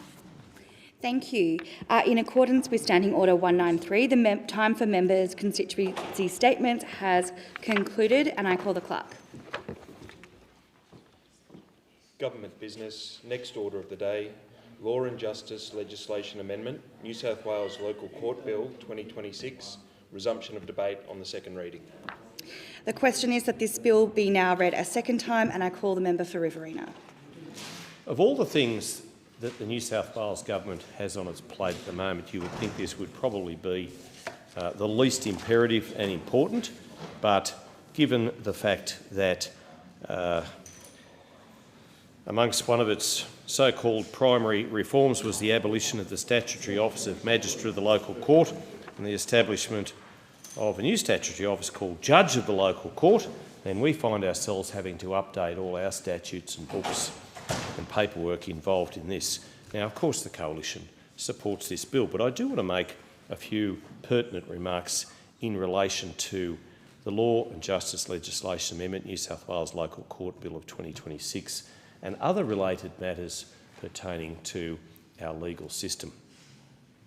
Now, the Local Court and Bail Legislation Amendment Act of 2025, New South Wales, made a series of amendments to the Local Court Act of 2007, New South Wales, and related statutes. And we know that. That's why we're here doing this supposedly perfunctory bill. The matters that are coming before the New South Wales courts at the moment are pretty important. And whilst I appreciate a lot of them aren't going before what was once local magistrates and are going before other levels of courts in New South Wales, I do really worry about some of the sentences and some of the decisions being made in that state. And it is my home state, and I care a lot about it. And I care deeply for the people of New South Wales. Because I don't think, to be honest, and I can say that given the fact that I think I have parliamentary privilege here, that people of New South Wales are being well served by some of the sentences being handed out.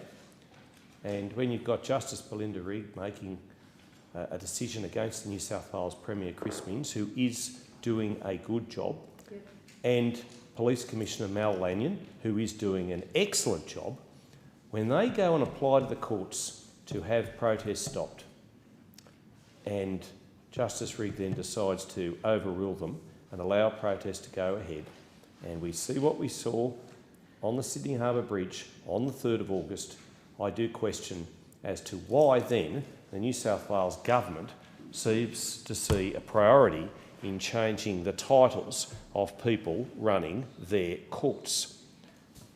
Now, what we saw on the Sydney Harbour Bridge, and again last night, comes back to the fact that I don't believe our courts are doing well enough when it comes to stopping these protests and, moreover, sentencing those people who end up in the courts as a result of those protests.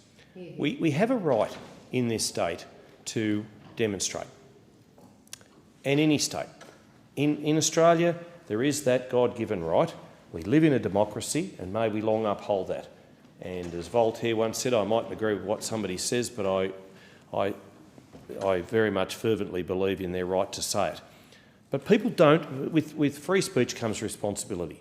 And what we saw last night, and what we saw on August 3 last year, and what we saw on the steps of the Opera House on October 9, 2023, 2 days after the initial Hamas attacks, is not the way we should be living. And then we've got the New South Wales Parliament deciding that, gee, let's change the magistrates' names and call them judges. I mean, really? Really? Why is this important and imperative? I don't understand it. And the other thing that is happening, and we see it so often, is with the system of family courts. My predecessor, Kay Hull, and a very good member, who was the member for Riverina from 1998 to 2010, told me when I took over from her that one of the most heartrending things that I will oversee and I will hear is the situation of family courts, and often men being denied access to their children. And justice, or so-called justice, in our family court system is too lengthy. And I know the wheels of justice turn very, very slowly. But if there is anything that we can do to speed up a good and due process in the family court system, I would appeal to the Attorney-General, a person of good heart and good faith, to do just that. Because whilst it has been overtaken by the shambles that is the National Disability Insurance Scheme, still we have people, and often men, not being well served by the family courts, and often the cases are taking way too long to hear, and the biggest sufferer about this are the children who don't know seriously whether Arthur or Martha. They are pulled and dragged from one home to the other, from one court to the next, and it's just not right. It's taking too long. It is just taking too long.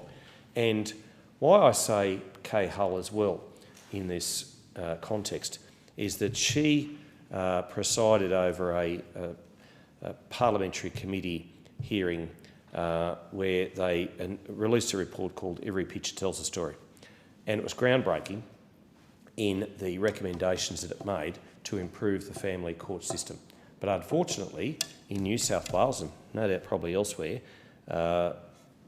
there are people who just feel powerless. But don't just take my word for it. A 8th of September 2025 article, well-written piece by Isabella Ross online with the ABC News, was headed just that, $1 million on legal fees and feeling powerless, parents detail crushing family court experiences. And attorney, if you could look into that as a matter of some urgency, I would implore you to do so, because, and I appreciate it's not just New South Wales, it's the Federal Circuit and Family Court of Australia, but often these matters start in a local court in New South Wales, and they go up the chain and they cost people so much money, so much time, so much of their health, and it is exhausting, it is expensive. And as Isabella Ross wrote, these are just financial abuse from high conflict ex-partners, lawyers, maximising fees, and a family report writers warning to a client that your case is a murder-suicide waiting to happen. These are just some of the allegations parents have told the ABC about their experiences in the Federal Circuit and Family Court of Australia. And I would add, as I did, that often these cases start before what was once a local magistrate. But it is the emotional impact, Isabella Ross writes, on their children that these parents say has taken the biggest toll. Over the last 2 decades, approximately 1 in 2 divorces involve parents with children aged under 18 years. For the co-parents swept into family law, it can be an exhausting journey. And it's a sad situation. It's getting even sadder given the fact that marriages aren't lasting as long as they used to. They simply are not. And that's, I appreciate, a matter between adults, but for the sake of the kids, I think we need to do better and be better. Just on background, this bill makes minor and technical amendments, as I said earlier, to the Acts Interpretation Act, which dates back to Federation 1901, and other Commonwealth legislation as a result of the Local Court and Bail Legislation Amendment Act of 2025, New South Wales, which replaces the Office of the New South Wales Magistrate with the Office of Judge of the New South Wales Local Court. And when you're talking about state courts, and that previous sentence or two of mine mentioned bail, I spoke recently to a woman in Melbourne, in the home state of the member for Mallee, who woke to find a person, a man, large man, in her bedroom at 6:15 in the morning, and shrieked. Police came. He got himself through, apparently, the doggy door, and was at the end of her bed. Now, she has 3 young children. When the police came and apprehended this felon, he had already been bailed 67 times. What? Just think about that, 67 times. It's insanity. It is insanity, member for Mallee. And yet we have, Victoria is a mess. It is a complete mess. And I do hope that there is a change of government there soon. And when you think about that case, and you think about what is going on in New South Wales at the moment, our largest populated state, with the protests, with the lack of tough sentencing on people who are doing dreadful things to the police, it is no wonder people are uptight. And then you've got the New South Wales government wanting to change a word and wanting to change the title from magistrate to judge. And I have to say, I believe words are important. And magistrate probably suits the role that they do and the court that they preside over. Whether or not they deserve to be called a judge, well, that might be a matter for other legal minds to perhaps decide upon. But I don't know why we go down this path, because then it involves us getting up and talking about it. No doubt the attorney thinks that, you know, I've probably just taken up 11 minutes of her life that she's never going to get back. But truly, really, doesn't the New South Wales Parliament have better things to do? Don't our courts have better things to do? Doesn't our Commonwealth Parliament have better things to do than to be going through the perfunctory, bureaucratic nonsense that we are now faced with, because these amendments are necessary to ensure so many aspects of the change from magistrate to judge? And I just wonder, when we've got everything that's going on in New South Wales at the moment, why the government that runs that state thought that this was a priority. you really have to ask yourself and scratch your head and ask why. Thank you, and I call the Attorney. Thank you, Madam Deputy Speaker. I thank all members who have contributed to this debate, and I was delighted to be able to be here for the member for River and his contribution. I always learn something listening to the member, and I thank him very much. The Law and Justice Legislation Amendment, New South Wales Local Court Bill 2026, will make a range of important amendments to Commonwealth legislation in response to the Local Court and Bail Legislation Amendment Act 2025. On commencement of Schedule 1 of the New South Wales Act by proclamation, the Office of New South Wales Magistrate will be replaced by the Office of Judge of the New South Wales Local Court. The bill will make amendments to Commonwealth legislation and set out transitional provisions to ensure that jurisdiction and powers conferred on state magistrates by Commonwealth law can continue to be validly exercised by judges of the New South Wales Local Court.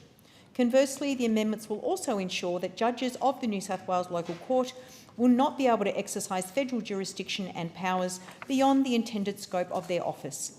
This bill will ensure that the New South Wales Local Court can continue to perform its important role in the federal justice system, dealing with a range of matters under Commonwealth law, including both civil and criminal proceedings. I commend the bill to the Chamber. Thank you. The question is that this bill be now read a second time. All of those opinions say aye. Aye. The contrary, no. I call the clerk. I call the clerk. Second reading.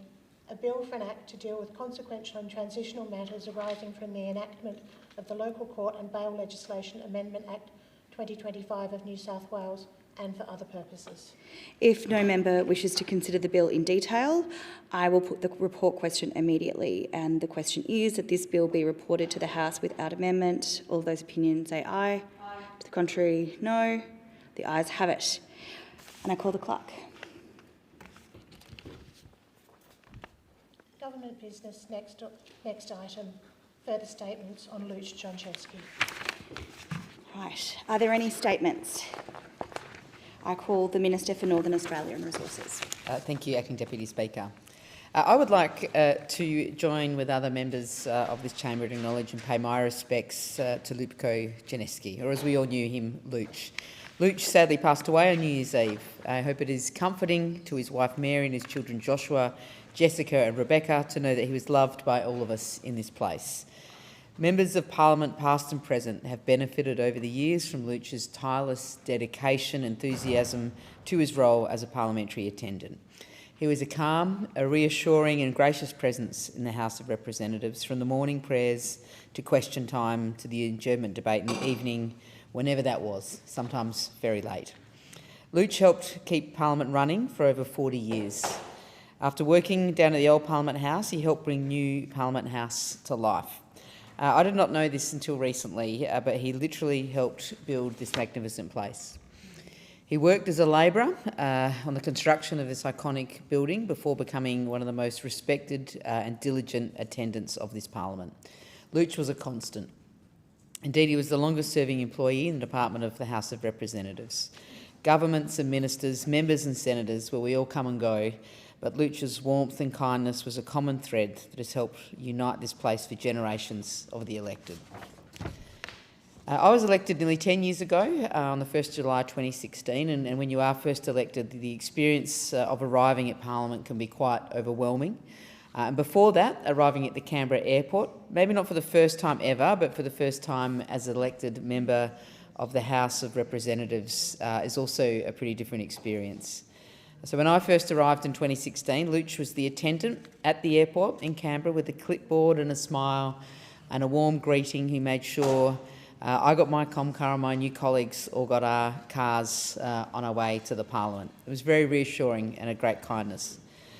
And for many years on a Sunday evening, Luch would be at the airport managing the drivers and welcoming us to Canberra after our long flight from Perth. And the Perth flight, as some of you all know, is one of the last flights to arrive, and certainly used to be, and Luch would be there making sure we got our cars. Sadly, the practice of having someone to help us at the airport has stopped. Personally, I think that's a false economy, but that's a matter for DPS.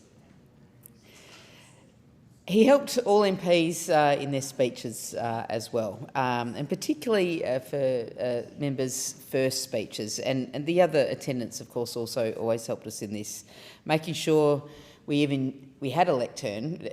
Letting us know there was such a thing as a lectern that you could put on your table was instructive and really helpful, delivering us a water before that speech, all allowing us to be at our very best. And I can assure anyone who hasn't done a first speech in this parliament that it's one of the most terrifying experiences of my life. Can't speak for every member of this place, but to have someone like Luch and the kind attendants that are around us today help us deliver those speeches, it is really something. And I thank Luch for his kindness and for all the attendants. He also took magnificent care of the mace, that amazing traditional part of our Parliament that represents the authority of it. He would care for it as it passed out of the hands of its formal custodian, the Sergeant-at-Arms, to its home for the night in the Speaker's chambers, locking it up every night and unlocking it every morning the Parliament was held. He was also a personal assistant to the Speaker and my friend Milton Dick, and I knew they spent much time together. And Luch's commitment to Milton as the Speaker, and to all the Speakers and their respective offices over many years will live long in the collective memory of the House of Representatives. The member for Riverina observed in his condolence motion that condolence motions are usually reserved on the passing of members of the royalty, for world leaders, ministers of the Crown, members of Parliament and senators, and now for Luch. Perhaps he is the first attendant in the Parliament to receive such an honour. I can't be sure, but it does say a tremendous amount about Luch and his constancy that we hear lamenting his loss. I hope for all the attendants here that serve our Parliament, our democracy, realise how important they are to each of us, the members of the House of Representatives, and to the senators. You work diligently in the background, in service. Your smiles and contributions to our days here are meaningful, and we could not do without you. You will miss Luch, and we will all miss him as well. And I want to take this moment to also thank everyone that makes the Parliament work for us, whether it be, of course, the drivers that get us to and from our homes. I live a long way from the airport, and many others do as well. And we know some of those drivers have to be out of their beds at 3 in the morning, 2 in the morning to collect the cars, to come and get us to the airport, and also long nights when they pick us up late at the airport, returning from Canberra or wherever else we travel around the country. And I thank them for their patience when our planes are late or all the other mishaps that befall us in this. But also each of the attendants, the cleaners, everyone else that works really diligently to keep this place working, and also the workmanship in this place. Now, a lot of people that come here when we're on a break that no one ever sees, that does things like fix up these wooden tables and make sure that this place that's 38 years old is always looking its best. And that's a real... it says a lot about our Parliament and the deep respect the people that work in this building have for the building itself, the fixtures in it, all the things we need to make it work, that they care for it so carefully and with such love and so meaningfully. And it's lucky for us and the privilege that get to work here every single day. And the people that work here all work hard. And I know we have some tough times. It's always very contested. But we all know we live and work in such a remarkable building, and we have the people around us that help us. Returning to Luch, he was a truly genuine person. He was generous and friendly to every person he met. I feel privileged to have met Luch, and I thank him for welcoming me to the Parliament when I first started nearly 10 years ago. This entire building is all the better for working with him. I'm saddened by his loss, and I can truly say this place will not be the same without him. Luch will long be remembered. May he rest in peace. Thank you. And are there any statements? I call the member for Mallee. Yes, impromptu. I do want to speak about Luch because when I first came to Parliament House in 2019, it was Luch and his friendliness and his warmth in welcoming me as a new MP. Luch just had that beautiful personality that was open to everyone and friendly towards everyone and just wanted to be helpful. I agree with the Minister's characterisation of Luch, but also for every attendant in this House and all those who serve us. You know, we sometimes get a little bit, precious about how important we are. We're elected, that's true, but we couldn't do what we do without the support of the people who work in this House. And every one of them is valued. And I always think about the culture that is developed here, Deputy Speaker, and the fact that it doesn't matter whether we're from opposition parties or whether we're walking beside someone coming towards us who might be the cleaner for the day. Everyone is friendly. Everyone treats one another with respect. And it is a real delight and an enormous privilege to work in this House, to represent the people of my electorate in Mallee, but also for every MP and Senator, to be fair, in this House for the people of Australia. I think people don't understand, and I was very interested to hear the Minister just say then that this House is 38 years old. It still kind of feels new to me. And that has to do with the upkeep and the care and the fact that people do take their jobs very seriously here. And once again, I would just thank every person who serves in this House. They're not just doing a job, they're supporting the democracy of Australia. And it is a wonderful thing for us to be involved in and a true privilege. Thank you, Deputy Speaker. Thank you very much. I call the member for Hughes. Thank you, Deputy Speaker. It's a real honour to be able to speak in remembrance of Luch. I didn't know Luch for as long as some of the other members here, having only been elected last year, but I want to acknowledge how welcoming he was to the new members here, as has been said by some of the ones that were welcomed a bit longer ago. As I said, he was so welcoming. The moment that I always remember from him was when I was the first couple of weeks here, and I was looking for a lectern, and I walked up to the little spot behind next to the main doors of the chamber, and I was still working things out, and I was like, well, can I get a lectern? And he went, come in immediately. He was so welcoming, and he said, come in anytime you want. And it was so generous and welcoming with his time and his resources. The first time I saw Luch was on the House with Annabelle Crabb, and they talked about how long he had served in this place and the place before it.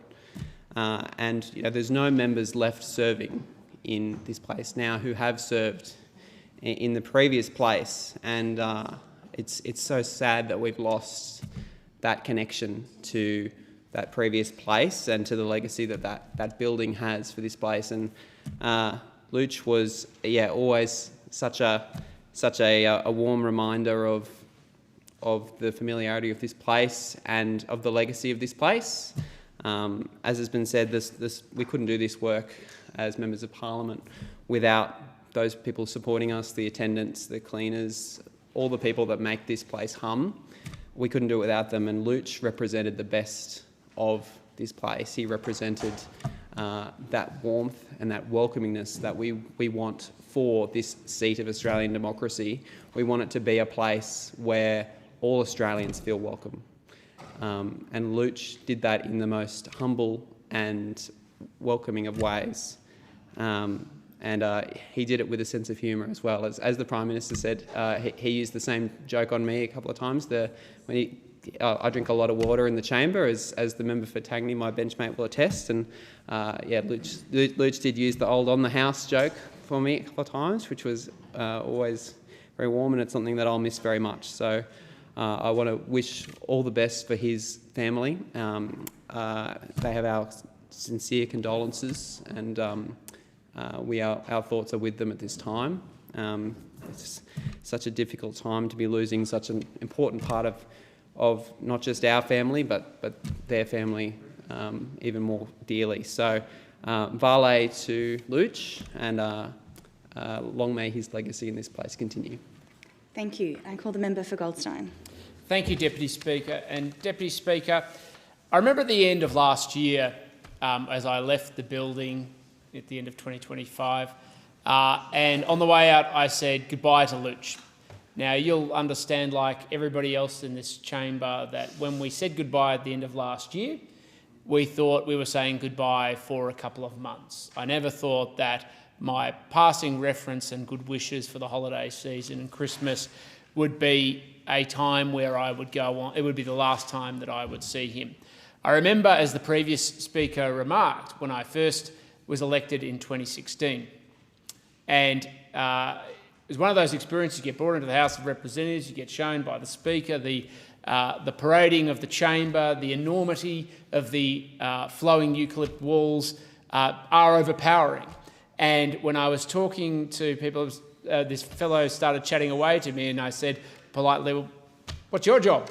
And he introduced himself as Luch. I'm the guy who kind of runs the show. And he, from that moment on, was not just charming, endearing and warm throughout my entire parliamentary service, Iteration 1 and Iteration 2, but he was a permanent fixture of this place. This institution endures well beyond any of us. We are but temporary beings that come and go. We have the great privilege, of course, of representing electorates. The building itself, obviously, since 1988, has been a symbol and a testament to our democracy. It's a symbol of what makes this country great. But sitting beneath the surface of the physical structure is the people who work in this building every day who bring it to life. And Luch was one of those people who bridged the divide between the perpetual and the temporary in this building and celebrated our great democracy. He was as much a part of the institution, and his commitment to the democracy that we all love and participate in was not just a temporary thing, it was enduring. And to pass away at only 59 years of age really is one of the most devastating things, I'm sure, for him and his family, because he gave his life over to service of our great Commonwealth and its democracy. He represented the best of what was the public service, and particularly the parliamentary service, which he was diligent, he was discreet, he was loyal, he was respectful, and I never met a member in this place who ever had anything bad to say about him, but that he was ever anything other than entirely willing to support and assist with a complete blindness to party allegiances, responsibilities. As you know, sort of the old saying, no one would even know how he voted, because he was there, he was always willing, and he was always able to assist. And so in one sense, he lived his life through this building and through the success and the contributions of the members. And that's why there's so much emotion from so many members in response to his tragic passing at such a young age. As the previous speaker mentioned before, one of the first ways, and I was on this program as well, of Annabelle Crabb's documentary, The House, which stepped through how Parliament itself works. And in one sense, he was the embodiment of the Parliament itself, and exactly how it, at least in spirit, wanted to operate. Cooperative, engaging, and focused squarely on the best interests of the people of Australia, lived out through the parliamentarians who have the great privilege of serving here. So I fully understand why everybody is so emphatic and warm in their acknowledging of Luch and his legacy to this place. I can't even imagine the devastation that his family must feel for his early passing. and we can only express on behalf of myself and all members the most incredible outpouring of grief and support for them at this very difficult time. But they should also take comfort that a life well lived in service of others is one of the greatest contributions that anybody can make. And he did that, perhaps not in the way that many members in this House do through their performative dimensions, but it was with a quiet and enduring resilience to support others to do their best to serve the community as part of the achievement of this great Commonwealth. And that's why his life and legacy is such an achievement. It is why the reason so many of us are so impassioned to acknowledge his life and legacy, and we just want to wish him, his family, all the best, and may he rest in peace, because his legacy most resolutely endures. Thank you, Deputy Speaker. Thank you. Are there any statements? Call the member for Canning. Thank you very much, Deputy Speaker. Today I rise to honour the memory of Luch John Chesky, a servant of this Parliament for 4 decades, who served as an attendant in this House of Representatives and as an assistant to the Speaker of the House. And it's a privilege to join with my colleagues in honouring his memory, in fact in front of some of his colleagues as well. Luch was a man who straddled history in the sense that he served both in the old and this present Parliament. That's quite an achievement. And I only knew Luch just for over a decade, and most of our interactions occurred in the House or in the courtyard outside, where we'd chat away in the sunshine during short breaks. I think that's an experience that many colleagues had. And the thing I want to note about Luch today is that he was a consistently cheerful and friendly man. That's how I'll remember Luch. I think everyone who works in politics, but particularly in Parliament House, has to have good people skills. But for Luch, it wasn't just a vocation, it was who he was. He was a friendly, cheerful man. And Luch transcended his vocation in that sense, which explains why we all had such great affection for him. Our political life is full of peaks and troughs, summits and valleys, and no matter where we might find ourselves on a particular day, Luch always graced the moment with a warm smile and greeting, and that is the memory I have. He had the common touch, and he also reminded us of the outside world, the regular Australians who we represent in the chamber. He reminded me not to take things too seriously and not to take things too personally, which I think is really important, that there is life outside of this building. And I think that's why I will miss Luch. I think he was the best of the Australian people, and everyone in this House will be poorer for his absence, but none so more for his family, for his wife Mary, his children Jess, Rebecca and Josh, and I offer my condolences to them today. Thank you. Thank you. I call the member for Wright. Hey Luch, it's Scotty. What did you go and do, mate? You know, I left here last year with all intentions that we'd see you again. It wasn't supposed to be this way, mate. I know you're up there with God in heaven. But geez, mate, you've left a bit of a hole for us down here. Who's going to take your job? Who's going to look after us the way you looked after us? Your family have got the shits, mate. They're upset. I caught up with them the other day when they were here in the Parliament. But you know what? The Speaker of the House put a good gig on for you. It was lovely to have your family there. In the Parliament, where you used to work, it was a bit of a shock when I heard the news that you'd gone over up to heaven.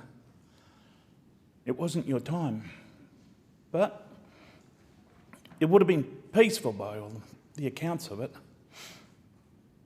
No pain, no suffering. Just having a bit of a camp on the couch and then not waking up the next day. Not waking up. Makes us all think about our own vulnerability. And footy season will be around soon, mate, and I won't have anyone to talk to about the fixtures and those bloody Broncos. Thanks for the smokes you used to give me every now and again But more importantly, thanks for the chats. I'll miss you, mate. I'll miss you. And when it's my turn, I'll keep an eye out for you. Thanks, Luch. Thank you. Thank you.